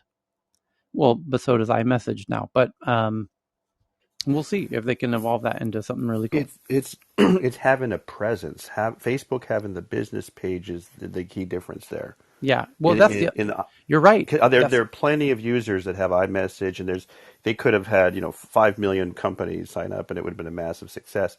But that presence, and people they already think about, hey, I'm going to establish my presence in this Facebook page space and all that. Yeah, but even better, you're spot on, because Facebook is pushing every business in Facebook to have a WhatsApp account and post it on their Facebook profile. So that's a very good point. What else? Next one up is fantasy sports startup called Sleeper, which has expanded into esports and has 3 million users, raises 40 million, led by Andreessen Horowitz. Fantasy sports. Online education giant Baiju says it has acquired Tinker, which offers courses on coding. Sources say for around 200 million in cash and stock. And so these online education startups are getting bought up at a quick clip. My buddy Steven in San Diego just sold Get Lessons to Microsoft about 4 days ago. And big companies understand online education. It's looking like we might not, the new normal is going to be a whole lot of online remote learning for the foreseeable future. So everyone's acquiring remote learning online education startups. Deutsche Bank survey, according to CNBC, about Walmart Plus, Walmart's Amazon Prime rival. Here they come. Walmart is not going to pass up this golden opportunity to compete with Amazon Prime. And they've got the logistics part for the most part. In fact, we read a headline when we met here 7-8 hours ago that Walmart, your next Walmart delivery or order, think Amazon. Walmart wants to compete with Amazon. They're calling it Walmart Plus. Will be delivered by an autonomous vehicle, and they're rolling it out in 3 cities. And the partners are Ford and Argo AI. Argo AI is the technology. Ford is the car. They've partnered together to make autonomous cars. They are partnering with Lyft in Miami to do autonomous taxis in Miami. Perhaps not a coincidence that that's where some of the protests were happening, where the drivers wanted more rights. Yeah, go fuck yourselves. How's no people in the fucking car sound to you? Get the fuck out of here, Miami. So that's what happened in Miami recently. And now today, Walmart jumps hot on the mic to say this Amazon Prime thing, yeah, we want a piece of that pie. We're calling it Walmart Plus. And they've grown 32 million US subscribers since launching in 2020, and 86% of them have Amazon Prime also. So they're double dipping. And more interestingly, like I said, in the past 12 hours, they announced they have fully autonomous delivery vehicles in 3 cities, Austin, Miami, and Washington, D.C., to bring your Walmart Plus orders directly to your house. Autonomous delivery. I told you it's coming. And here it is. But that's a press release. How many, in the release, do they cite a figure of how many vehicles are deployed and actually driving through the streets? Someone can find it. We read it. Yeah, it says it's Litecoin. Yeah. Well played, Evan. Autonomous and all that versus the solid numbers. I'm just if an actual figure, because those are all tests, those are all market tests, which is cool. That's what you do first. Yeah. But it's kind of the reality of some of this autonomous deployment would be helpful. Yes, I agree. Just a point: Walmart versus Amazon. It'd be interesting to see a flash of Mike's, but I lean in the Walmart camp only because the return policies. The Amazon is a little more problematic from a return perspective. Great point. At least for me. Yeah, great point. In that Walmart has the brick and mortar stores carpeting the whole U.S. You can return your Amazon goods at Whole Foods now. So it's great point. I think Evan, have they made that official announcement already? Yeah, I don't know if they made an announcement, but I've done it already at Whole Foods. Fantastic. I've done Kohl's it too. It's super efficient, super and easy. You can have an Amazon Prime return, and the UPS guy will show up at your door with the label, with everything. I mean, it's painless. Or you can they won't even charge you. They won't even ask you to send it back. They'll just say keep it. Yeah, that does happen depending on they charge me. What the hell? No, when with the UPS thing, they'll charge me sometimes. But in any case, I mean it is convenient. But on the autonomous vehicle, I'm just curious.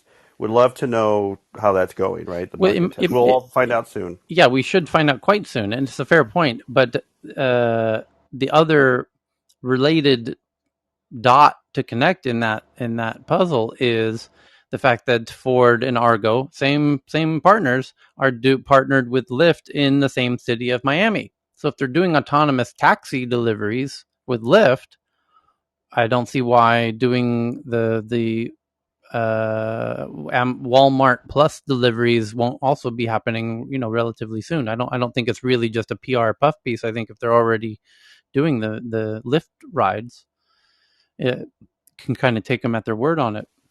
So this is kind of wild. So the car shows up and it honks. You get a text message. The lights flash. Right? Yeah. And you go out because the doors have to be unlocked, or they unlock the doors. You take you figure out which box is yours if they're doing multiple deliveries. It's probably one delivery at a time, and then I don't know. I'm a little bit of a wait and see on taking the human out. And then you have to be there, and that's the challenge. Is that you have to be there to take it. So there's still that last meter, I think, that Tyler's friend's handling that really is going to be the key to this. Oh, John, yeah, that's a great point. This whole permissions to the building, and it gets really interesting.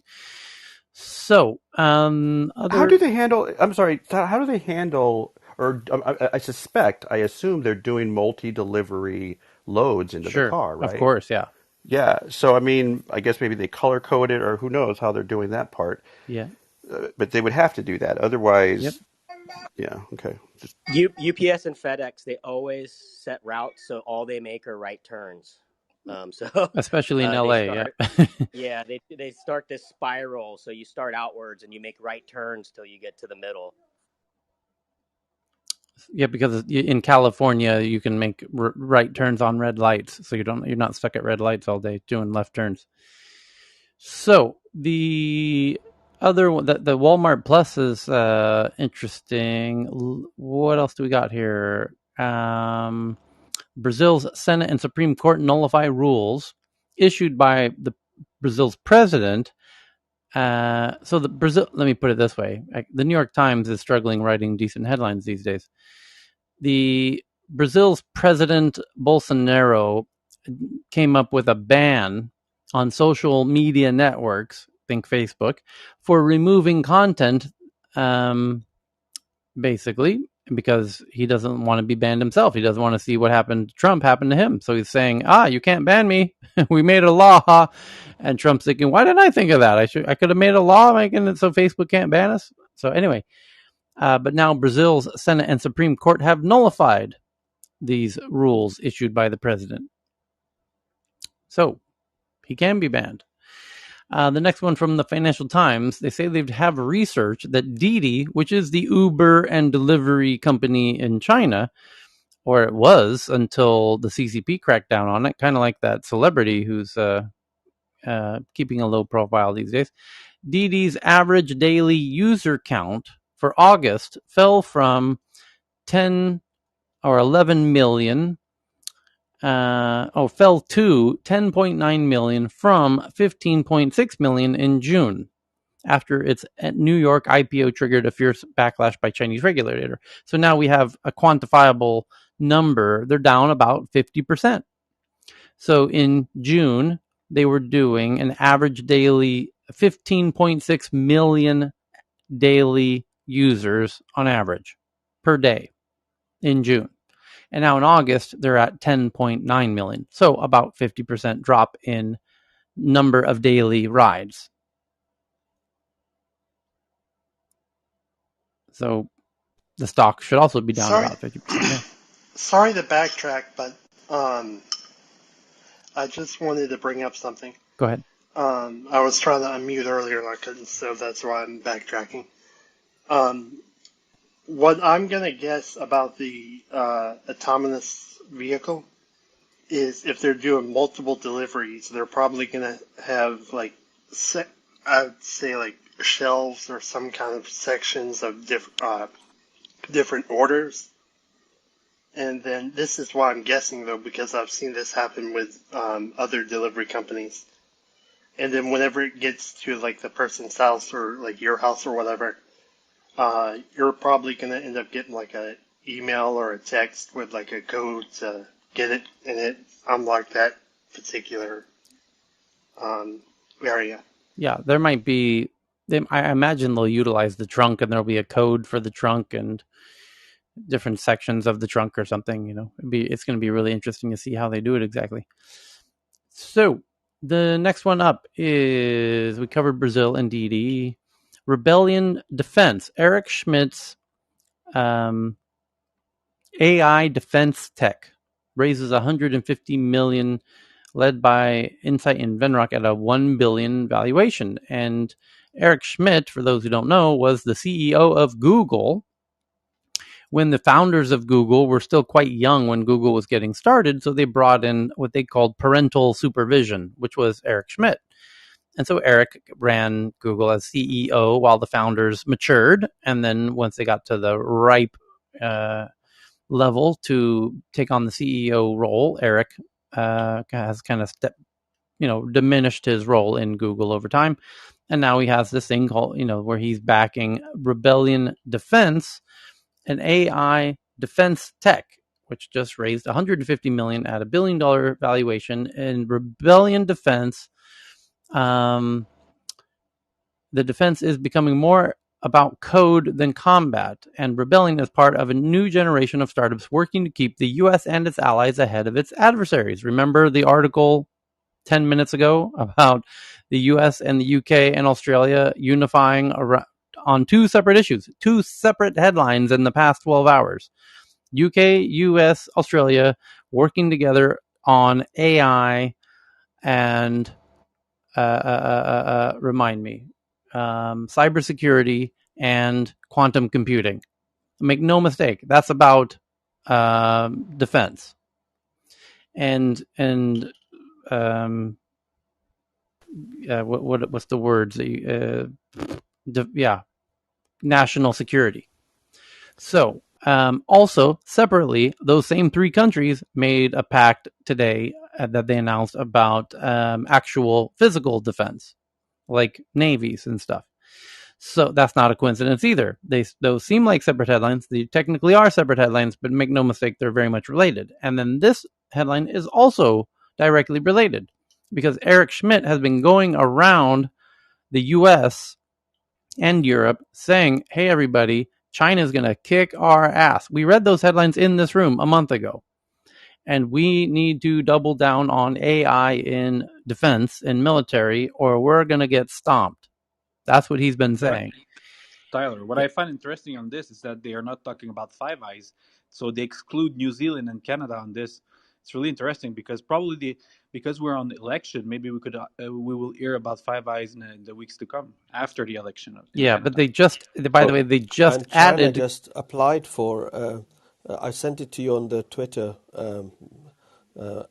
China applied to join with the New Zealand some trade agreement. Yes, let me explain a few things here. So Korea just joined Five Eyes today.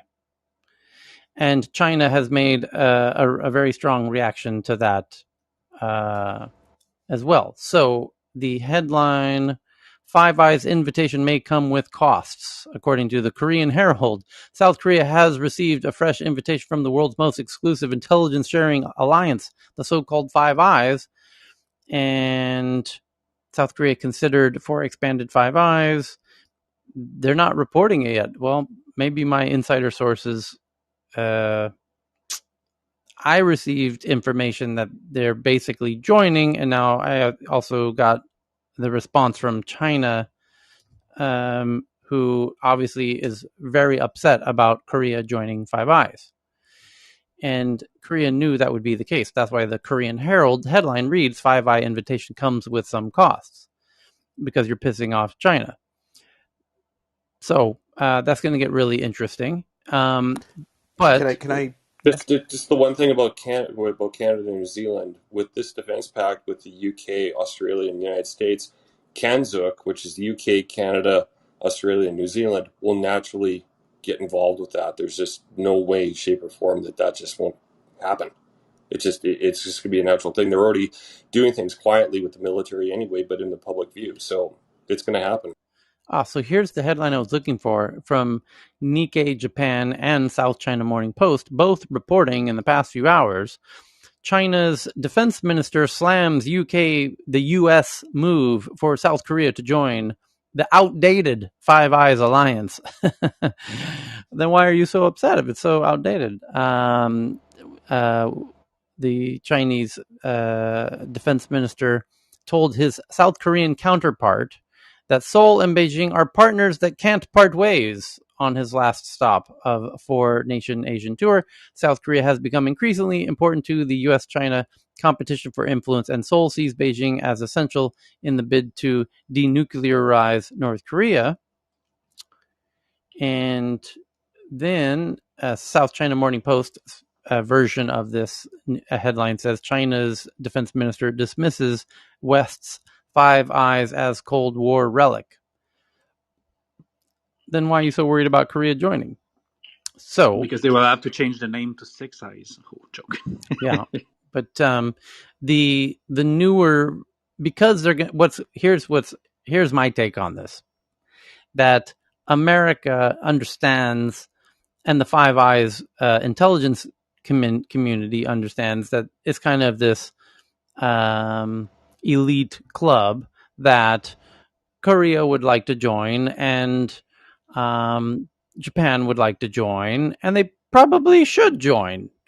And by joining, there's this, for those who don't know, basically to really make it real simple, there's this huge after-school fight that's going to go down between the U.S. and China, and both teams are asking everyone at the lunchtime, whose side are you going to be on? That's what's happening. And so that's why Vice President Harris just went to Asia, and that's why the deputy or Chinese foreign minister, Wang Yi, also, just as she was also going around Singapore and Vietnam and the Philippines and Korea, that's why he's also doing the same, because both countries are both getting on their hands and knees, eager to get all of these Asian countries on their side. So that's what's happening. And so if the U.S. can use Five Eyes to entice Korea to join Team West, so be it. But that means, exactly as somebody just joked, you're going to have 6 eyes, 7 eyes, 8 eyes, 9 eyes. That's fine. And Tyler, but that's why we also just made a stronger union amongst the core groups of the Five Eyes, which is US, UK, Australia. Yes, Chris. And I think maybe for the audience, can we explain what Five Eyes is about? It's basically, we can't spy on our own people, but other countries can spy on our own people or on our people. So we have this kind of agreement where we let other countries spy on our citizens, and we spy on theirs. Is that correct? No, it's more than that. It's deep intelligence sharing of all kind. So, for example, the U.S. was using the FBI and the NSA and the CIA to figure out what was really going on in Wuhan. And the UK was using MI5 and MI6 and their intelligence agencies to do the same. Australia was too. These intelligence agencies can work together and share intel and information. And the Israelis sometimes tell us, oh, by the way, you have a terrorist that we've known that's very well known to our intelligence agencies that yours probably don't know, that you just allowed into New York yesterday. Keep an eye on them. That shit happens all the time. And vice versa. We tell Israel, oh, by the way, this is happening. And it gets very weird between countries sharing intelligence between these intelligence agencies. And it's not that weird between the US and the UK and Australia. It's much more, we all have such similar values that there's not a lot of weirdness. Where with other countries like Turkey, like United Arab Emirates, it gets very peculiar about whose side are they on, because the UAE is very friendly with China, and when they tell us things, are they actually, it's just like humans at the end of the day. It's just like junior high school. Is Sarah really friends with Billy? Is she? It gets very, you can't always trust everything everyone's saying, and that's where Five Eyes is. Actually, we trust each other. We trust our own intelligence with each other. We're looking out for each other. You've got our back, we've got yours. It's more like that. And Eric Schmidt thing, just to kind of put all the complexion of that on the table, he was the adult in the room, although Omid Kordestani was the one that helped. He was the first business person, and he's the one that actually helped monetize search. But Eric famously said, "Do no evil, do no evil," and that was years ago as well. So at Google, so that's just part of his background as well. Just want to put that out there. So here, I mean, it's great that he's out there helping them kind of work together and share and all that. But to me, it's interesting that he was the guy, chosen. Okay. So, by the way, this was one of the tweets I was going to read later, was this whole Walmart citizens of Austin, Miami, Washington, D.C. may receive their next Walmart order from an autonomous car. On Wednesday, Ford and its self-driving technology partner Argo AI announced a new last-mile delivery service with Walmart. The three companies will launch the service in the three cities as a pilot program, as each looks to expand their footprint with these sorts of emerging operations. Okay. So back to the big boring headlines for a second. And we just covered the Eric Schmidt rebellion defense one to a degree, where there's still a bit more to reveal, which says defense is becoming more about code than combat, and rebellion is part of a new generation of startups working to keep the U.S. and its allies ahead of its adversaries. This fundraising round also reflects a new mindset among venture capitalists who long avoided defense startups due to both philosophical disagreements and a general resistance to companies that are reliant on government procurement processes. here's a quote: "There is a new wave of people coming into VC who have the courage and the tenacity to support our nation's defense," says Rebellion CEO Chris Lynch, who formed and led the Pentagon's Digital Defense Service under Presidents Obama and Trump. Lynch, who calls his former Department of Defense team a SWAT team of nerds, adds the Rebellion currently has around 160 employees and plans to add several hundred more. Most of them will be software engineers.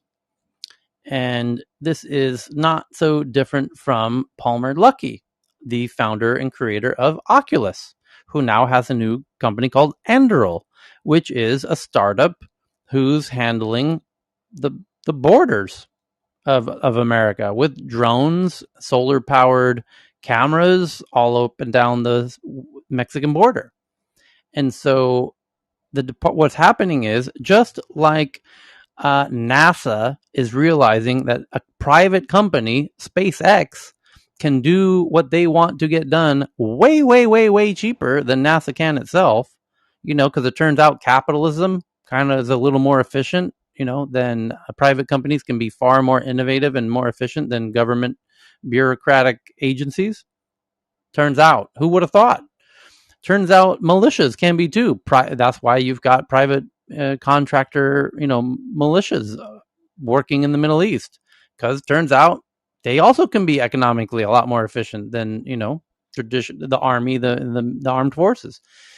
You also have private border patrol, because turns out Anduril's far more cost effective on a pound per pound basis than the U.S. Border Patrol services that these government agencies are very cost ineffective and inefficient, and private companies are far more efficient. And that's why Anduril, Palmer Luckey, the creator of Oculus, is now in the business of protecting America's borders with drones. And that's why Eric Schmidt is doing essentially the same with Chris Lynch on Rebellion Defense. Private companies doing things that used to, just like SpaceX, launching satellites, taking people to the moon and beyond. And boy, they just launched 4 pedestrians, civilians, in the world's first fully civilian launch just a few hours ago. So yeah, this is kind of the new reality of things. It's much more capital efficient, and the governments understand that, and they can't compete with it, to be honest. So, and Jeff Bezos is getting all up in it. That's why he's so upset that SpaceX won the, lunar base, and, Bezos wants to compete with Musk on all of these types of government juicy contracts, because my God, does the government overpay for this stuff? Holy cow. And that's why Palmer Luckey of Oculus and Eric Schmidt and Elon Musk and Jeff Bezos, when you have Jeff Bezos and Elon Musk and Eric Schmidt all kind of working in the same kind of ballpark of getting government contracts, probably not a bad area to be in. These are not stupid people. These are some of the smartest people in the game. So, that's why there's so much new interest around it. So, next article is the UN, and this is a difficult one. So the UN rights chief, the ABC News, this is not the UN rights chief. You can't, this is such a bad headline. The ABC's news headline says, UN rights chief calls for a moratorium on the sale and use of AI tech that threatens human rights, including facial recognition, until safeguards are put in place. This is not the UN rights chief. That's just not it. It's the UN Agency on Human Rights is what it is, which is a tiny agency within the UN ecosystem. The UN High Commissioner for Human Rights, which very thankfully we had, who's the really Meg was totally brilliant, by the way. I love Meg. Meg correctly points out that she has she's familiar with the UN High Commissioner for Human Rights, and she very eloquently explained their role, which is they are simply an embodiment to almost a secretary for all of the agreements that countries make with regard to human rights. They have no policing power. They have no oversight or control or enforcement of any kind. They're just the cleric, the secretary who keeps track of everybody's agreements. And so the UN High Commissioner for Human Rights, whose name is Michelle Bachelet, on Wednesday stressed the urgent need for a moratorium on the sale and use of AI systems that pose a serious risk to human rights until adequate safeguards are put in place. She also called for AI applications that cannot be used in compliance with international human rights laws to be banned. Here's her quote. Artificial intelligence can be a force for good, helping societies overcome some of the great challenges of our times. But AI technologies can have negative, even catastrophic effects if they are used without sufficient regard to how they affect people's human rights. Artificial intelligence now reaches into almost every corner of our physical, mental lives, and even emotional states. AI systems are used to determine who gets public services, decide who has a chance to be recruited for a job, and of course, they affect what information people see and can share online.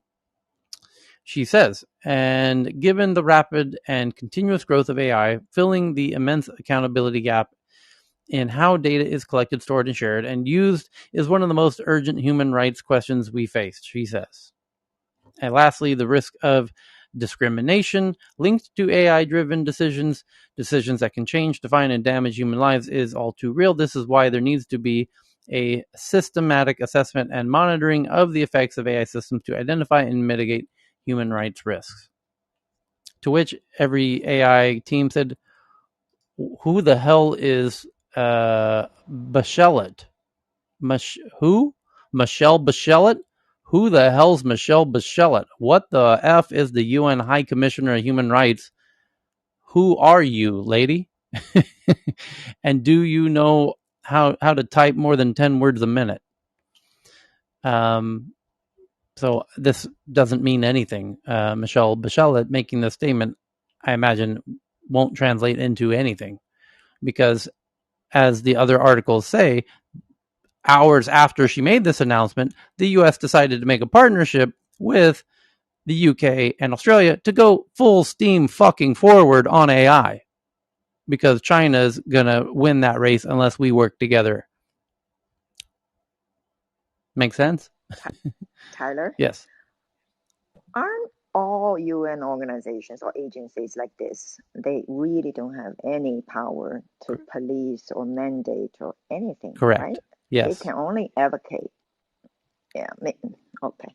Yeah, that's exactly. a great. Yeah, there's exceptions to that, but in general, that's true. I mean, people should understand that the UN is. I have friends who worked at the UN. Oh boy, oh dear Lord. Let's just say, for example, the WHO and how that all went down with the Wuhan lab. And let me ask you this: we're in the middle of a pandemic. The likes of which, our generation has never seen and hopefully will never see, although it's almost certain we will. But let me ask you, how impactful has the WHO been?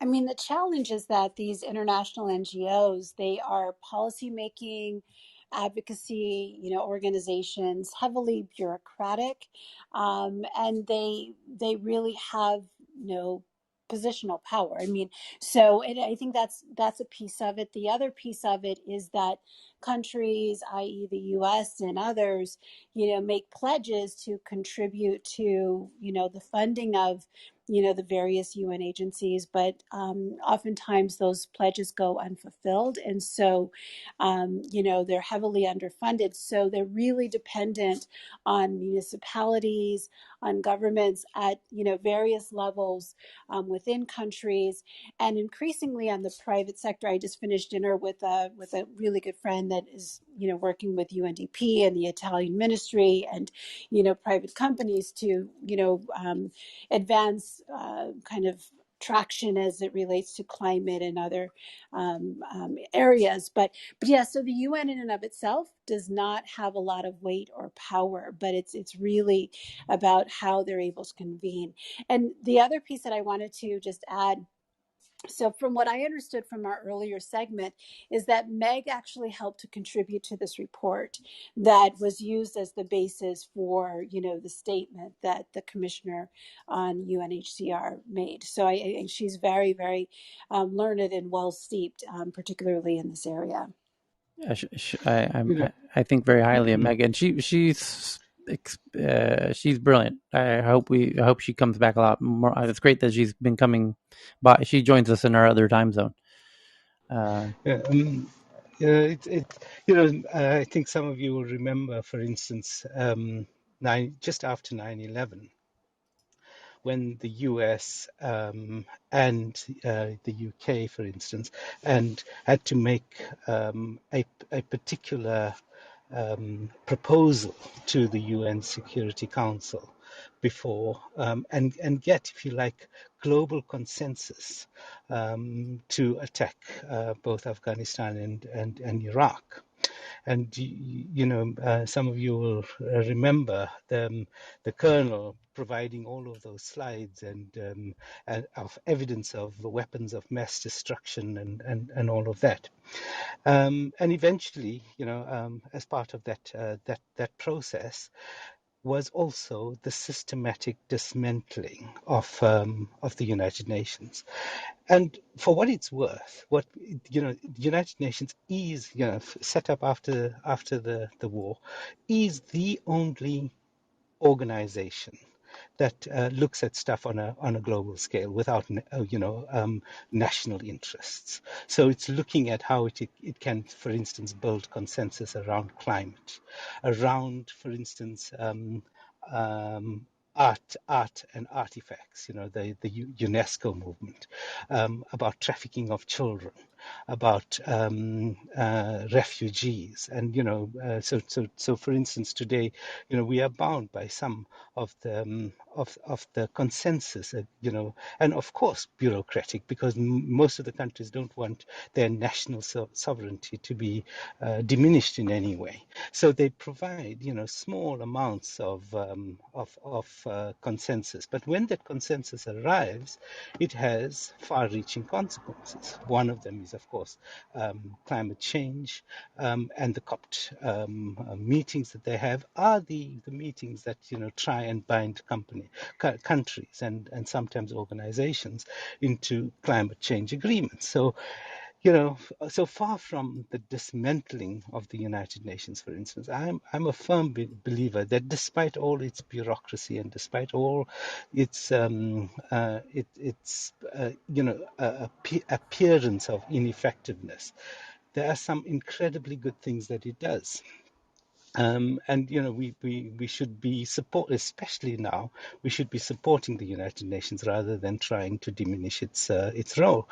For instance, the idea of human rights. Of course, the United Nations is the place under Eleanor Roosevelt that brought about the Human Rights Convention. That was probably, in my view, certainly, the most important United Nations convention, probably did more for humanity than just about anything that we've seen. I would even say it has done more for humanity than vaccines. And of course, vaccines were the next thing that saved more human lives than anything else. So certainly that is the one. But coming back to the topic at hand, at no other point, for instance, are human rights going to be affected more than now, particularly with things like drone warfare, with issues about how it is that national governments are going to be asserting their rights over borders and all sorts of things like that. And human rights will be affected, and particularly when they're using AI, face recognition technology, and all of that. So there is, an element in which, the drawback of AI needs to be. It reminds me also of Stephen Hawking, when just before he died, the one thing he says, the thing that scares me most is AI. Elon Musk said exactly the same thing. He says, the thing that scares me most about human development and all of that is AI. Of course, that was before he went into it, and he may be a force for good in AI, but that remains to be seen. Thank you. Okay. Next headline here is Adobe says it will launch a payment service with or via PayPal for what they call Adobe Commerce by the end of this year, adding native payments to customers' digital storefronts. Kind of hot business to get into. Sounds very Shopify-ish. Huge business and helping everybody build little digital storefronts for sure. The effort takes Adobe into a crowded payment space, but customers will be able to manage payments directly from their Adobe Commerce admin without integration with third-party payment providers. Payment services for Adobe Commerce includes the ability to accept and process payment methods, including credit cards and debit cards, PayPal and Venmo. Merchants can also use PayPal's pay later tools. Competitive processing fees. It looks like they're competing a bit with Stripe. So good luck with that. The next one is that Doordash files another lawsuit in New York City saying that the new laws that New York City's pushing, which will force DoorDash to share the customer data with the restaurants, constitutes an invasion of user privacy, which in Europe, that actually would be very true under GDPR, which is DoorDash is the app where the customer placed the order. They're not allowed to share that data. That's GDPR. You're not allowed to share that user data with a third party, which would be the restaurant.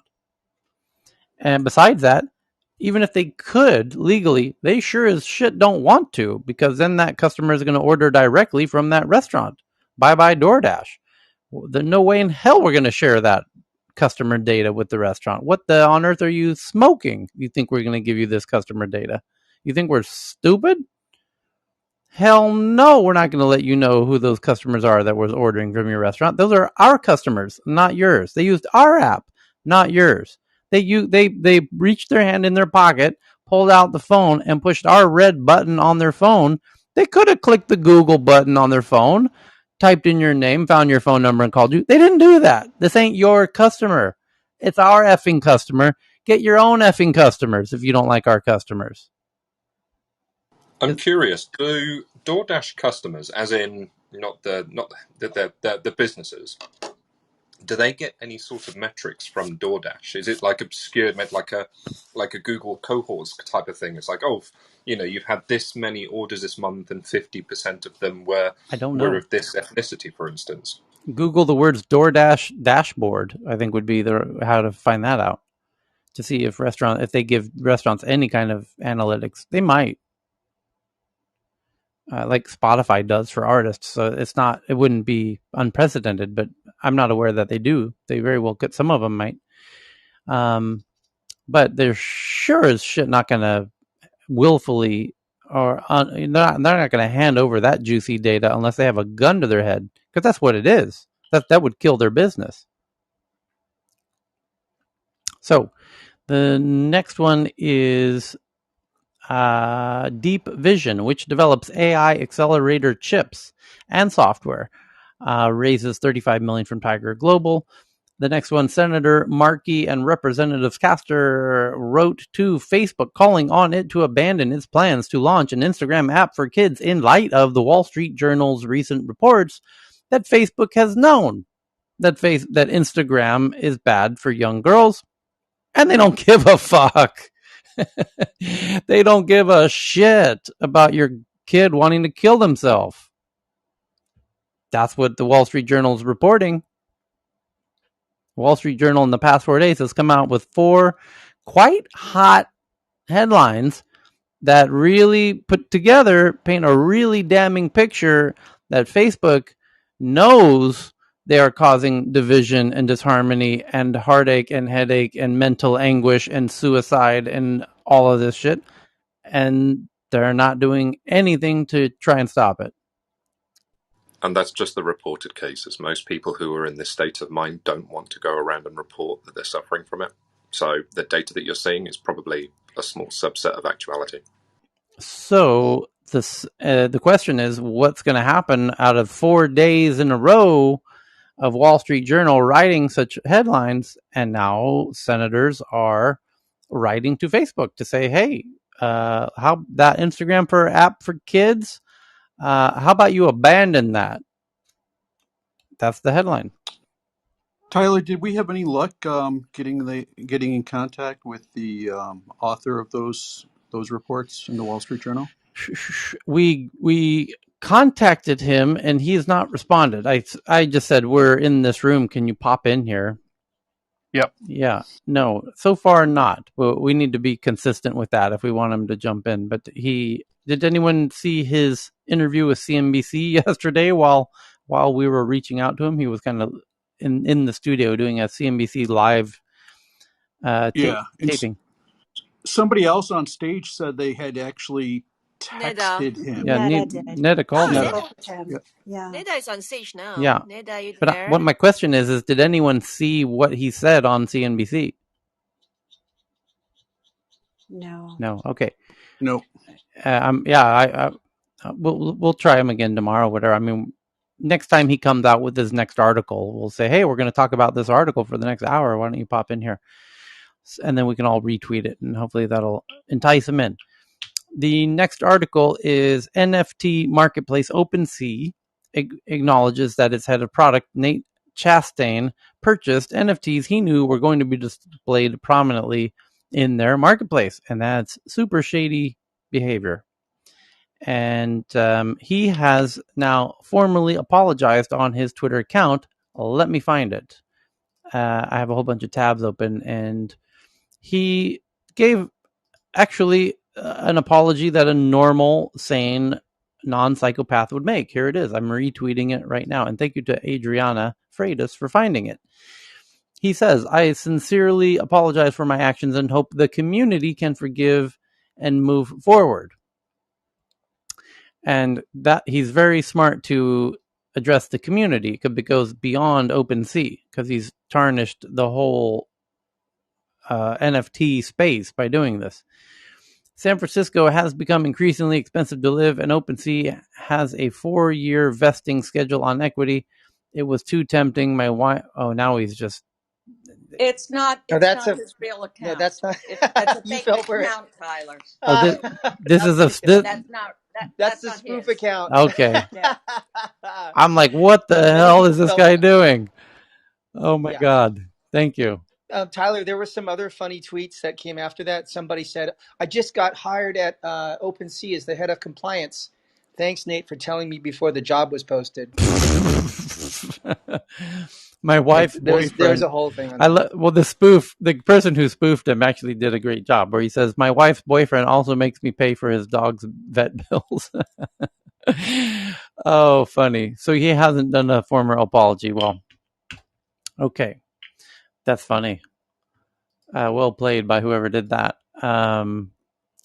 So the next one is, let's see, we're pretty much through the big tweets.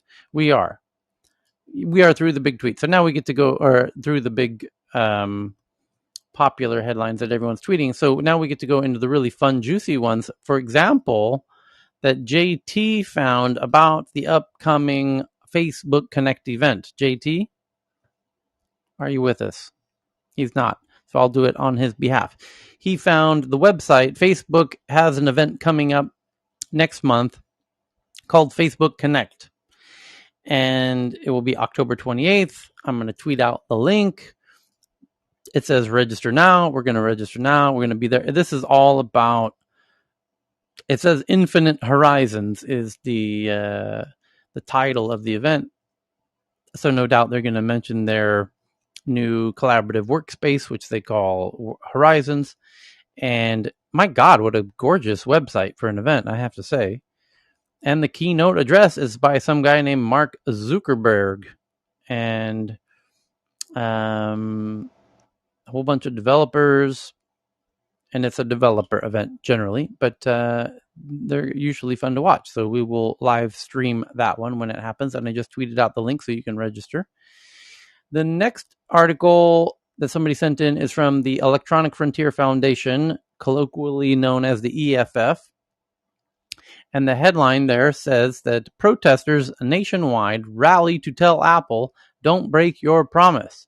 Yesterday in San Francisco, Chicago, Boston, and New York, and other cities across the U.S., activists rallied in front of Apple stores demanding that Apple fully cancel its plan to introduce surveillance software into its devices. In addition to protests at stores organized by EFF, EFF also took the message directly to Apple's headquarters by flying a banner above the campus during its annual iPhone launch event.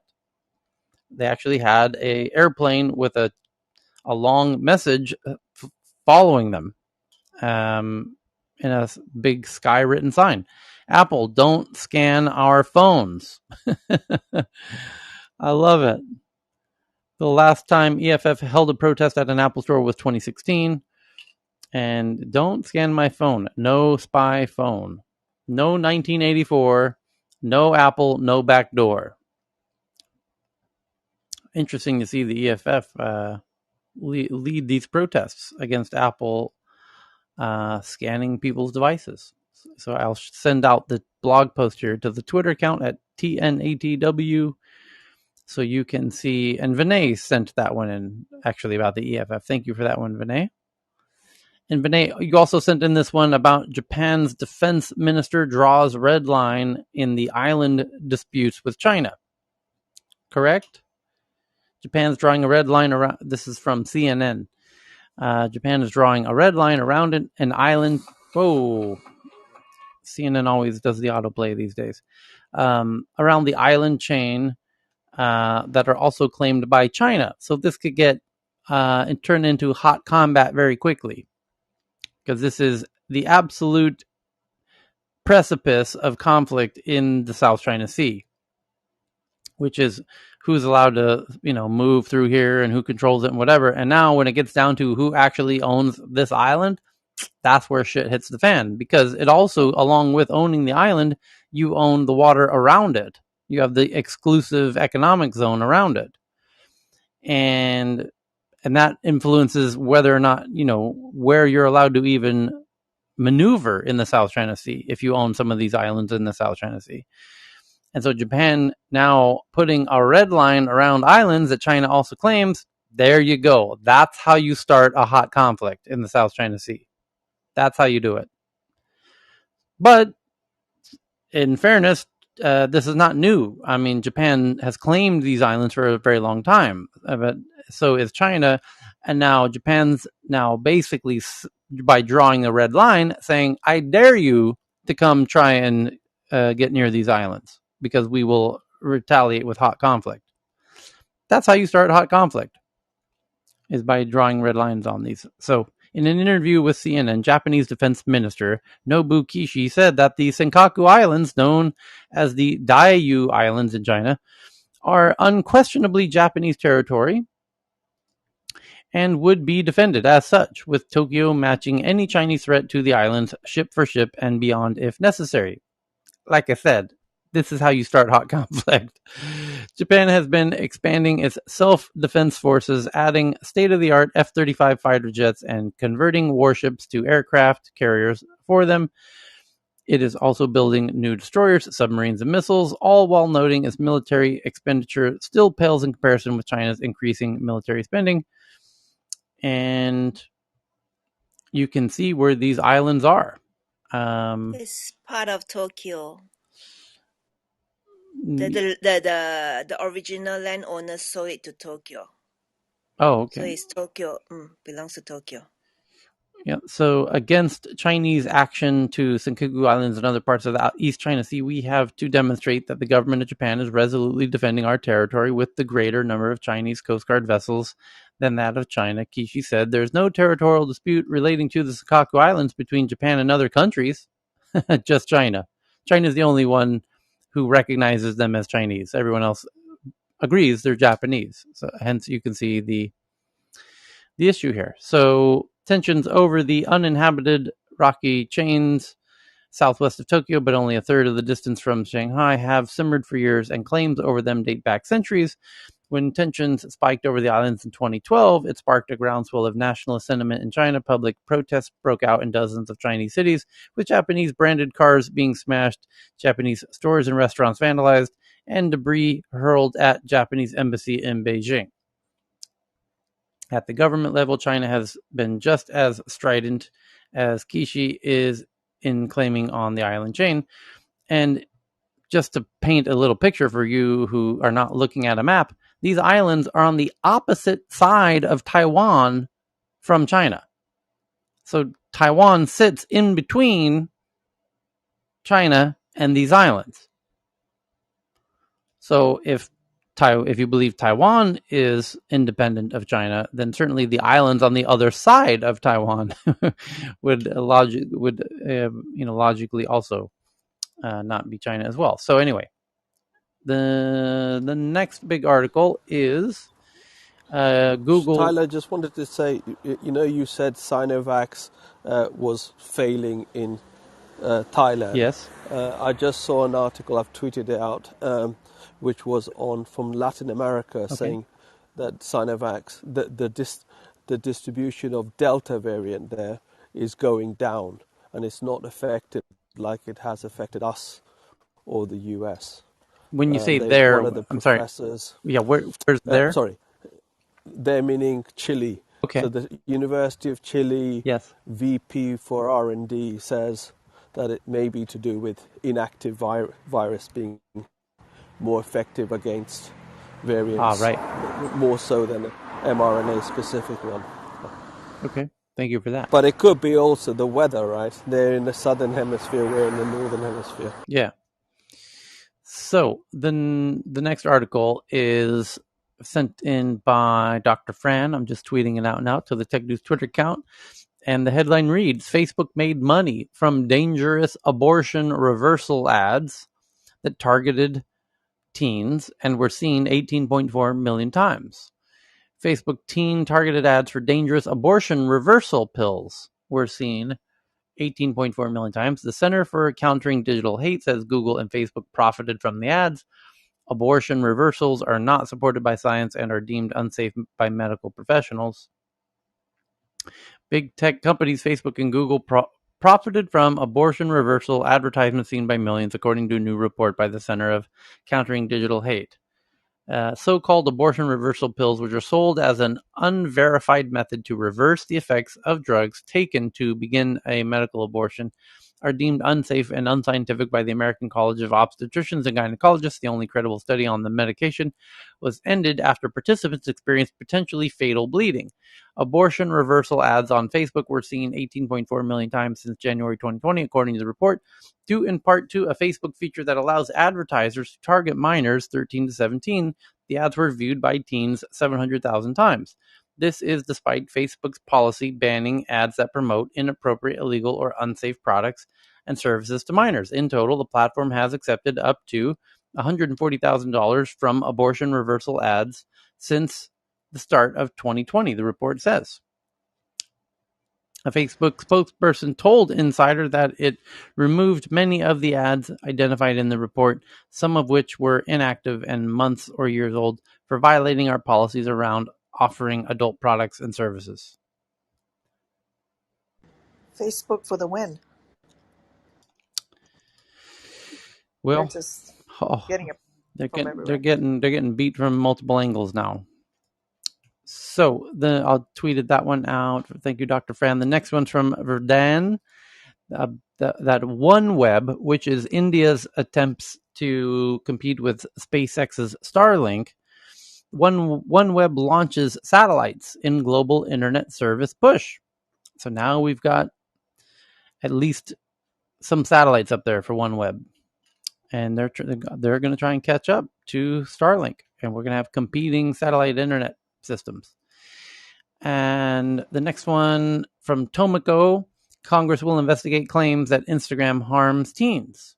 The Senate is set to investigate. Facebook and other Democrats are calling on the company to abandon its Instagram for Kids. We covered that. Okay. Tomoko sends in this one that SoftBank's World 2021 event just happened, led by their fearless leader Masayoshi Son, who said that the key to recover the Japanese economy is robots, smart robots, and perhaps related is also from Tomoko, that the Japanese super robot sci-fi fighter known as Gundam, you can think Voltron if you grew up in America, a massive Gundam, full-scale Gundam will be built in Japan in spring of 2022. Just to highlight Gundam lovers who are planning to visit Japan, you should also visit Fukuoka, where Bandai plans to build the full-scale Gundam in Fukuoka, spring of 2022. It's how big is that thing? Jesus, it looks like 30 meters high or something like that. It's kind of like Godzilla-sized robot, because the Japanese love robots. The next one from Jeff G. From Forbes. Forbes headline reads, Taiwan is arming itself to beat a Chinese invasion. Some new weapons. The Taiwanese Defense Ministry is asking lawmakers for $17 billion. That record budget accounting for 2.3% of the country's GDP, as they're getting ready for China to try and take Taiwan. And Jeff G. also sends in this one that calls for an investigation as close ties emerge between Huawei and Cambridge University. A research center of Cambridge University is alleged to have been infiltrated by Chinese tech giant Huawei. The next one is about the EU must step up to build... this is an interesting one from BBC. That's a lot of B's. The European Commission President, Ursula von der Leyen, has said that the EU should seek to beef up its military capabilities to confront security threats and global crises. And there's more. The Commission's chief said the EU needs the political will to intervene militarily without the US. Why is this interesting? Here's why this is very interesting. Because the EU has been a bit dependent on the US militarily. Because ever since the end of World War II, the US had this agreement at Bretton Woods that the US would use its deep sea navy, the best in the world, to patrol the oceans, to allow what has become the world's most peaceful era of international importing and exporting, which benefited everybody tremendously, most notably China, but also Germany and all of the EU nations. And now America's saying, we're done. We're going to start focusing on America. America first. You know the red hat? So now that America is going to take all of that money we used to spend on patrolling the oceans for everybody's resources of importing and exporting, we're no longer going to be the world's policemen for your importing and your exporting. China, Germany, everybody, Japan, and now you know why Japan's building their navy and why China's rushing to build their navy and India's rushing to build their navy, as all the people in those countries can tell you on this stage. They don't know why their nations are building up their navy so quickly. We do. I do. It's because America's telling them, we're out. We're done. Your shipments, your importing and your exporting, that's your problem now. Bye-bye. We're going home. We have our trading partners, Canada and Mexico. Mexico's got a ton of young people that we can sell shit to for the next 40 years. We have our own oil now. We don't use Middle East oil anymore. Matter of fact, we're an oil exporter now. We've got our own oil. We've got our own food. In fact, we're a major food exporter. We have our own energy. We have our own water. We have our own food. We have our trading partners. Go fuck yourselves, everybody. It's been fun. Good luck. And it's going to turn into massive conflicts all over the planet. And now you know why. The EU Commission President, Ursula, says, the Commission's chief says the EU needs the political will to intervene militarily without the US. Now, most people are going to read that headline from the BBC and think, oh, I guess the EU wants to build a little military. I don't know. What's the big deal? Well, no, it's an incredibly huge deal. Because you're going to need a military if you plan on having imports and exports to protect your cargo ships. Just as India has figured out, and Japan and China. And that's why they are rushing to build their navies. Like the headline we just read 4 headlines ago that Tokyo's rushing to build their navy, that Taiwan also is asking for a huge budget for their military. Everyone has to have their own militaries and support their own importing and exporting. So now you know. It's not just about necessarily having the physical ability to like enforce this kind of stuff, right? It's also the power vacuum, as in like, correct. If you're the biggest dog in the yard, you never have to punch anyone, but you're getting invited to all the parties. You're going to be involved in all the discussions about how the yard is run. You're going to be involved in all the policies and everything else, and you're going to get the first cut of every cake, the first beer out of every keg. And you don't have to do anything. You don't have to throw people around. You're just the biggest dog in the yard. And I feel like a lot of this is that as well. Like somebody just wants to be the replacement big dog to step into the shoes that the US is now leaving unfilled. So the next headline from Neda is from Reuters that the EU tech chief, Margaret Vestager, who's from Denmark, who's very well known by geeks in Scandinavia because she is the person who's cracking down on American big tech in the EU. And she's as the article says from Reuters, the EU tech chief. And the problem is she's not really a geek. She's tough. She, being Danish, the Danes really want policies that are for the people, and which they're anti-Uber, for example, because they feel Uber is not pro-employment. It doesn't create a lot more good jobs, high-paying jobs. The Danes want lots of high-paying jobs, strong middle class, not big billionaire tech companies. And how do we build a society where everyone's got enough money to have a nice life? And big tech doesn't really fit into that picture. So Margaret, being Danish, being the head of the EU for tech, is an interesting person. She holds a lot of power in the EU because the EU has a lot of issues with tech. So here's what's interesting about this headline. Margaret has been caught knitting on the job, sitting in the middle of the EU assembly with all the other, heads of all the other nations. She's been under her desk. Somebody has a video now of her sitting there knitting, kind of endlessly knitting while others are giving their speeches and making their points and debating. And she's now caught on video knitting during these EU hearings. So I don't know what to make of it.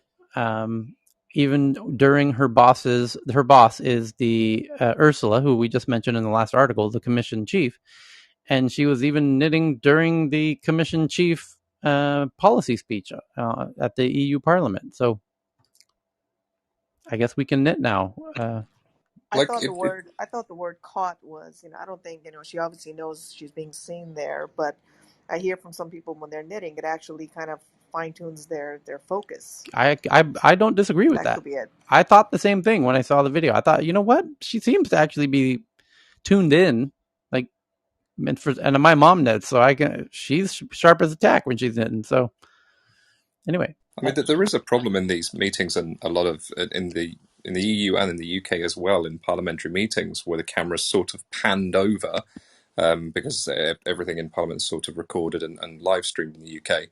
And you could just see, like, you'll have two representatives who are just on their phones, and might be an incredibly important discussion about race or healthcare or equality or anything like that. And you'll have sort of backbenchers or whatnot, and they'll just be sat on their phones showing each other funny things, giggling at it. So this is so much more tame than that. I mean, and it sounds just like she's utilizing an ancient from the beginning of time fidget cube, basically, keeping her hands busy. Carl, was it you who also saw, or did anyone else on stage happen to see some hacker, not really hacker, coder, geek, found cameras into some other parliament? I can't remember the country. I want to say it's Hungary, but What happened is the cameras there, this hacker figured out a way to use facial recognition on the parliament members, and when they were playing on their phones, and it would track who's been playing on their phone the most while Parliament's in session. And it kept a scoreboard of the Parliament members playing on their phones with the facial recognition, and then would tweet to them on Twitter in real time, hey, at so-and-so, pay the fuck attention, while they're looking at their phones. Did anyone see that? Yes, I remember that. Jean-Francois saw it. That's right. It is super brilliant. It's so fucking hilarious. I do remember that. I'm trying desperately to remember where that was. Yeah, I don't know if it's in the UK or what. I recall Hungary, but I'm not confident. But yeah, I'm curious as where it was as well. It was somewhere like that. Anyway, the next big article is the Walmart Litecoin troll, whoever did that pump and dump, could face major criminal charges if busted. Someone made a lot of money spreading fake news of a partnership between Litecoin and Walmart, but what could be the cost if they're caught is the question. And the fake news earlier this week that took Litecoin to the stars and back to the ground in a matter of hours, minutes really, could turn out to be more serious than it seems, because unlike what happens in the cryptoverse, the stock market is regulated to the millimeter. According to information from Reuters, Walmart launched an investigation regarding a piece of fake news that spread through the news release distributor Global Newswire, claiming that the company had secured a partnership with Litecoin Foundation to accept the cryptocurrency. In addition to Walmart's actions, Global Newswire said in an email that it would work with the appropriate authorities to investigate the case. Yes. But they should also investigate the journalists that didn't do their research beforehand. Just like, what you said before, I think it was Ben who actually caught that. There was a Belgian country, and it was the Flemish scroller. I will send you the link. Yes. And it's the Twitter account is already on. Yeah. Thank you. So it says it's they're being investigated for this fake partnership. And so far, neither Walmart or Global Newswire revealed which actions they would take. However, the masterstroke could be costly to whoever pulled it off if caught. But Litecoin themselves also tweeted on their own Twitter account, right? Yep. Knowing that it's fake. No, they did. They don't necessarily know. It was on Ben actually tweeted out. They actually tweeted on their own Twitter account, verified Twitter account. That's fine. They don't necessarily know that Walmart's accepting Litecoin. Mm?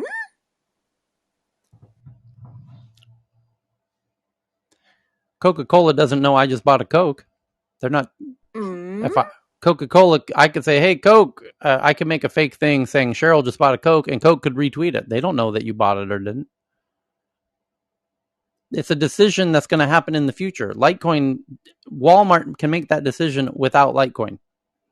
Do they need any interface in order to do that? No. Walmart can decide we're going to accept Litecoin without telling Litecoin. Litecoin need not be involved. And might not be involved. And so if Walmart, as far as they know, Walmart made a decision to start accepting Litecoin, Litecoin says, oh, that's great. Another company is going to start accepting our coin. They don't need to have a meeting about that. Okay, somebody one day will use Tyler coin. That's the whole point of these coins. You don't need permission to use them. Ooh. So BB sends in this one from Mashable that LG, Life's Good, out of Korea, is selling an absolutely massive $1.7 million TV, 27 feet across diagonally, and it looks a whole lot like the TVs that they use for the Apple presentations, where the people stand in front of the big screens. And I want one myself. It's an 8K TV, 325-inch 8K TV. So if you've got a couple million laying around. When I was back in Accenture days, Tyler, we had this London Innovation Centre, and apparently it was like the biggest screen in in Europe was one of the touting things when we built it, but it is really impressive when you can kind of sit clients down and like see, that immersive experience of, especially when we put together like the testimonial videos. It was just amazing with the audio. So yeah, pretty impressive, those things. The next one from Jeff G from Hong Kong Free Press. Wikipedia bans 7 mainland Chinese power users over kind of abuse. Basically, it's a wild story. Wikipedia has editors all over the world, some in Hong Kong, some in mainland China. And the 7 mainland Chinese power users are doing the CCP's work on Wikipedia, and their narratives don't always fit with the Hong Kong editors' narratives about the facts. And you have to have sources for your information, of course, in an encyclopedia. And mainland China's using mainland Chinese media, which are state mouthpieces, not, Western media. So they have non-reconcilable sources and facts. And because the Hong Kongers' facts are non-reconcilable with the mainland Chinese facts, the mainland Chinese folks are saying, what you are proposing is a violation of the national security law. So we're going to tell the Chinese authorities about you in Hong Kong and come arrest you. And they did. Oopsie. And so they told Wikipedia, hey, Wikipedia, your Chinese folks who have their own set of facts are now telling the authorities to arrest us here in Hong Kong. Maybe you could help. And so they did. So they banned the 7 mainland Chinese power users. So the next article is from RCC from Newsweek that the U.S. is the only nation with an ethical standard for AI weapons. Should we be afraid? Artificial intelligence technology is on the verge of transforming the nature of war and conflict, capable of deciding when and whom to kill from afar. From Newsweek.com. So I just tweeted that one out. Thank you, RCC. RCC also sends in this one that Tesla starts testing its full self-driving beta software on Canadian roads. Tesla has started testing its full self-driving beta software on Canadian roads ahead of the wider release in the US. Okay. And then Willie in the audience sends in this one from South China Morning Post that 1 out of 7 unemployed in China. China's young urban job seekers feel the pinch. Beijing's regulatory crackdowns on key industries heap further pressure on the nation's weak job sector amid more signs of a broad economic slowdown, according to the South China Morning Post in China. So it's as more young Chinese can't find jobs as a result of these regulatory crackdowns. 1 in 7 unemployed. The next one is, let's see here, from Tomoko, India's unicorn boom shows no signs of slowdown. Startups that meet demand for business services are growing rapidly. India's unicorn boom. And that's because they kicked out 200 Chinese apps about a year and a half ago. And there's then a vacuum of apps that have now been filled with now domestic unicorns. And they couldn't be happier. And now Russia's announced yesterday they plan to do the same. They want to boost their own domestic startups. And everyone else will soon do the same as well. Boston Dynamics' Spot robot has learned to replan its routes, according to Engadget. It's updated its Spot dog with new software tricks, including the ability to dynamically replan its routes. Very clever indeed. And then Karam sends in this one. What will online learning look like in 10 years? Zoom has some ideas. And you can read that one. I just tweeted out. Bank of America identifies tech moonshots to catch the next Apple and Amazon.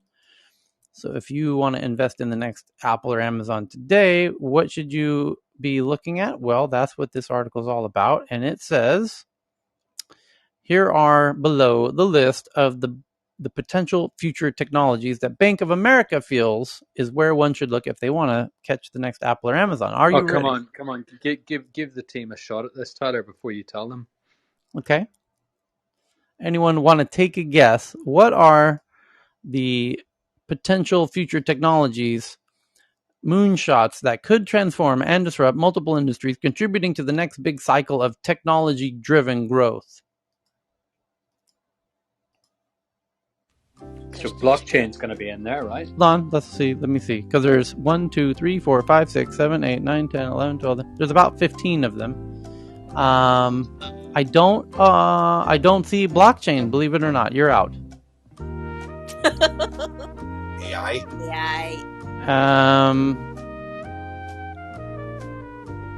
Yes, emotional AI. You get a half credit.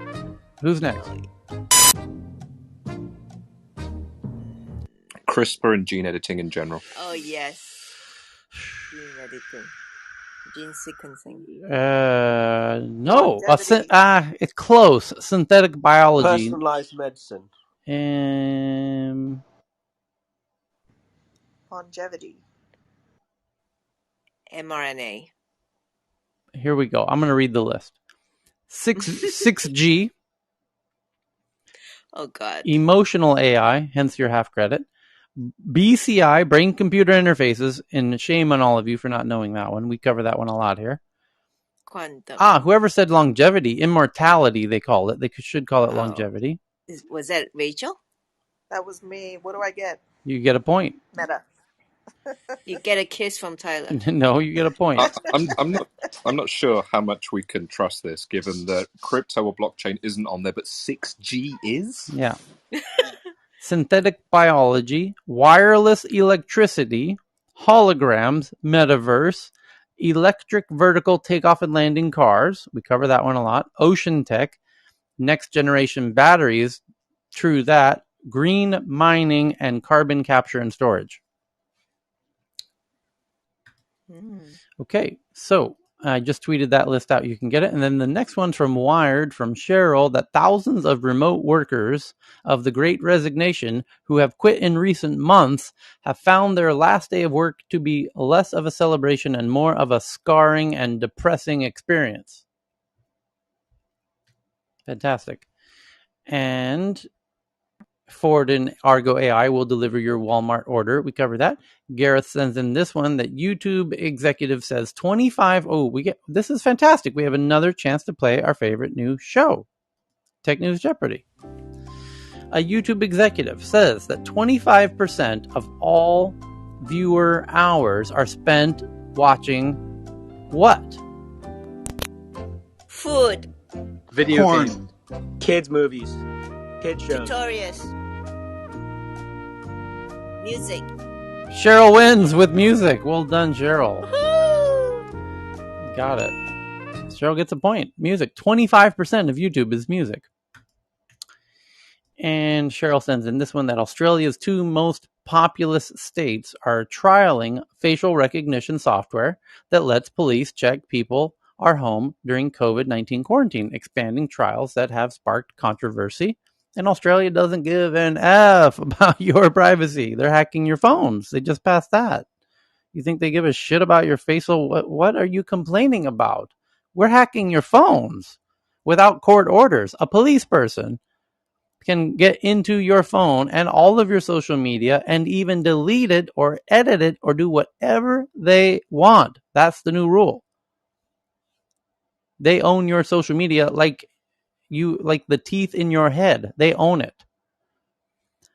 There's nothing you can do about it. So the fact that they're using facial recognition, good luck stopping that. So Australia's got some really interesting stuff going on there. At the same time that the UN High Commissioner on Human Rights says we should ban facial recognition and any AI systems that violate our enjoyment of our human rights. So, Hello. Yes. Messi said you didn't want her to win because you didn't bring her up on stage. I didn't know she had her hand up. I'm sorry, Messi. She would have cleaned up. Messi, the Jeopardy ninja. She's amazing. It's truly unbelievable. No, I know you complained about me having too many points, so now I get it. No, I didn't know you had your hand up. I'm sorry, Messi. So it's all right. Yeah, you do have too many points, so we got to make it fair for the other people. It's called equity, Messi. We got we need to balance out. Common It's called prosperity. Chinese Jeopardy. Got to We redistribute the highest points, Messi.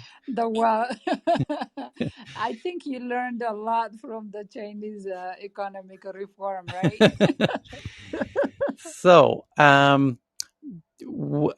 anyone? I've got a whole bunch of stories here. My God, Google launches digital twin tool for logistics and manufacturing, and we covered the Walmart one. Biology starts to get a technological makeover. 2 white-collared lab technicians seated at workstations in a corner are vastly outnumbered by the machines, but the machines are going to take over in biology is kind of the point of that one. And exploring... what else do we got here? Oh, the space... Tyler, yes? Tyler, this is John. I texted you, or I'm sorry, I tweeted you about 4 hours ago, and I put a note on it asking if Detective Ben can discern whether or not this is fake news as well. But there's an AMC, it's from Barron's, and basically they're saying AMC is going to start taking crypto like Ethereum and Litecoin and Bitcoin Cash. And it reads very similar to that article yesterday where we had that came from whoever that was. That's not fake news. It's not fake news. No. Okay. That's a good article, though. Yeah, they're quite unique in that they were kind of a benefactor of the whole Wall Street bets. Yeah. What you call it. Reddit. I see. By the way, yeah, AMC CEO says theaters will accept other cryptocurrencies along with Bitcoin. Yep. From Reuters. Although Reuters fell victim to the Litecoin Walmart scam. Pumping. Exactly. Yeah. So they have their own coin too, right? That would be interesting. SpaceX sends... I think they do. Yeah. SpaceX just sent up an all-civilian crew into space. No astronauts required. They reportedly did include tranquilizers. I can't say that word. Tranquilizers that in case somebody loses their mind, kind of goes crazy up there in space as they're not real astronauts. And an important thing is this raised $200 million for St. Jude. Yeah, that's a huge thing. And also there's a really good Netflix series on this where they did about 6 different segments of how they selected the different participants for this and the different contributions that they do make to humanity. One of them's a cancer survivor. She's young. Exactly. She's a young cancer survivor. From St. Jude. She was actually saved at St. Jude. This is we have 2 billionaires that, made it all about them. Yep. Didn't even get into space, let's be honest. And now we have a billionaire who is sending 4 civilians into space for charity and into real space. And so, and the pilot is a billionaire who taught him whatever. He went on his own to become a rocket pilot and to flight. He learned how to fly fighter planes. And then he just said, "I'm going to, SpaceX and him." And meanwhile, Brett gets a red light while he's in his travel, and the pilots are so terrified that Branson's going to have a shit fit that they go ahead and do it anyway, even though they may die from the red light. John, I just want to make a correction. The commander of this crew is a billionaire. The pilot happens to be an astrophysicist. Yep, I misspoke. Commander. Okay, don't let that happen again. Jesus. So, other interesting articles is on this SpaceX flight that's called Inspiration 4. They've released photos on space.com of an amazing view of Earth with the new giant glass dome window inside of the Dragon capsule. So you can see our planet looks pretty nice from 364 miles or 585 kilometers up. And it looks like you can see the whole curve of the Earth. It's quite remarkable. I just tweeted that out to the Tech News Twitter account. And students are stealing from their schools and posting the items on TikTok. The school bathroom challenge encourages students to steal fairly normal items from their schools and post the theft on TikTok. It's kind of one of these new social trends that TikTok does, like the milk crate balancing and all that. I had so many college friends that never bought toilet paper because they did that. And the Bloomberg has one from Evan. And the headline reads, "Just get me a box. Inside the brutal realities of supply chain hell." What a great line. Just get me a box. Like when you're filling yeah. Logistics managers are battling the pandemic, a labor shortage, and a huge demand to get goods to your door. So it's just like the article that came out recently, I believe by The Verge, which did a really beautiful profile on the New York City delivery bicyclists. This one is a similar kind of inside look at the warehouse workers that fulfill your e-commerce orders.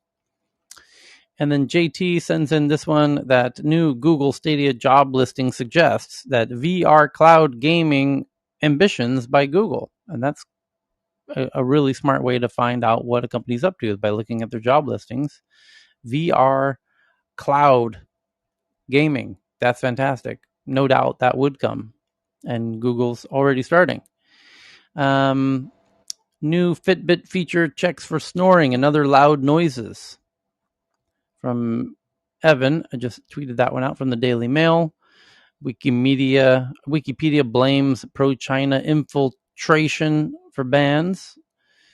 The infiltration, this is from the BBC. The BBC says, the infiltration threatens the very foundations of Wikipedia, BBC News was told. So they're getting a little stronger on the CCP influence on Wikipedia, but they've now been banned. And we covered the Alphabet Project Tahara laser tech that beams 10 kilometers a day. What was the transmission speed? Jesus.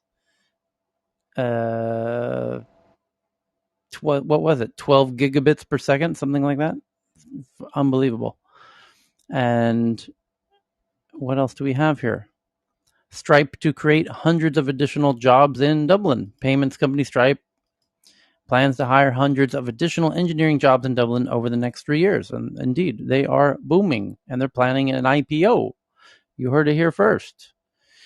Drone analyst report reveals dramatic drop in DJI's commercial drone market share. Yeah, because America banned them. They're on America's China ban list. So DJI... 15% drop. That's a big drop. Yeah. In 1 year. Yeah. And India's unicorn boom shows signs of slowdown. 15 Indian startups became unicorns in the first half of 2021. I think it was a little more than that. 9 more reached unicorn status in July and August. That would imply 24. I think we've got even a bit more than that, but somewhere in that neighborhood. Truly unbelievable. Huawei's CEO 6G plan. Most of our employees will grow potatoes. What an interesting headline. The founder and CEO of Chinese tech giant Huawei has announced plans to recruit more international talent by offering higher pay, apparently. Yes, higher salaries than the market standard. He's also emphasized the company's ambitions to become the world's leader in 6G at an internal Huawei meeting. Note, though, that Huawei phones themselves don't have 5G antennas, even though they have 5G transmitters that they stole from Ericsson. Their phones don't have 5G antennas to receive and even work with 5G because they weren't able to get the chips from Qualcomm for those 5G chips. So Huawei phones don't even do 5G, ironically, but they want to be the leader in 6G. But that's good. Huawei admitted they have to use old silicon for all their products now because they can't get leading edge silicon from the US. But I don't know how are they going to become the world leader in 6G now that Ericsson is... Hence the potato farming. Yeah. Ericsson is well aware that you stole their 5G, so they're not going to allow you to steal 6G either. By the way, all the 6G companies are very well aware that you're going to come and build your office precisely next door and drill holes in the walls and do everything you can to steal the technology, Huawei, as you've always done. So I don't know how you plan to do this now that everyone's kind of wise to your corporate espionage ways. I don't know how that's going to happen. Everyone's the mystery's out on Huawei and how they've stolen all of their intellectual property. What's the next one? Biology starts to get a traditional makeover. We covered that one. A German startup lets you attend 3D trade shows in your browser. That's cool. From Fast Company just tweeted that out. Jessica Alba's Honest Company sued over allegation or alleged COVID-related fraud. Uh-oh. Let's see. What happened? By the way, this is I guess you could call it Santa Monica company. Jessica Alba's Honest Co. is a e-commerce site of more than unicorn value, where she partnered with Brian from Shoe Dazzle and built a nice business worth over $1 billion, where Jessica attaches her name to the products and, vouches for them personally that they're healthy and, what she would use on her own family. And now they're being, according to TMZ, mind you, so take this with a grain of salt. It says, Honest Company sued for alleged COVID-related fraud. Your diaper sales claims were really shitty, no pun intended. And they're being sued by shareholders who claim the company misled them by failing to disclose so many parents stocked up on diapers and other Honest products at the beginning of the pandemic that sales in subsequent quarters tanked. The shareholders claim in a new lawsuit obtained by TMZ that they bought Honest stock after the company went public in May 2021 because the financial reports from 2020 showed gangbuster sales. They figured, hey, this company's on the rise, so let's get in now. Just 2 months later, Honest released a report saying they lost $20 million in the second quarter of 2021. The stock prices plummeted nearly 43% from the public offering price. The shareholders claim Honest hid an essential fact that consumers had stockpiled diapers, wipes, and other wellness products because of the pandemic, and by the time the company went public, Honest knew sales were falling in a big way. Uh-oh. Now the shareholders do concede. Honest disclosed that COVID was a driver of high sales, and there was no assurance that would continue, but the shareholders say Honest actually knew sales were declining, but didn't ante up that info. We reached out to reps for Jessica and Honest Company. So far, no word back. 44, Cheryl. So, billionaire hedge fund managers Cohen and Dalio tout cryptocurrencies. And we will, with 2 hours of tweets left, I will save them for our meeting tomorrow, as we're now 6 minutes past the top of the hour. But thank you, everybody, for yet another headline-filled tech news around the world. And we will see y'all. Thank you, Tyler. Tomorrow on Friday. Thank you. Happy Thursday.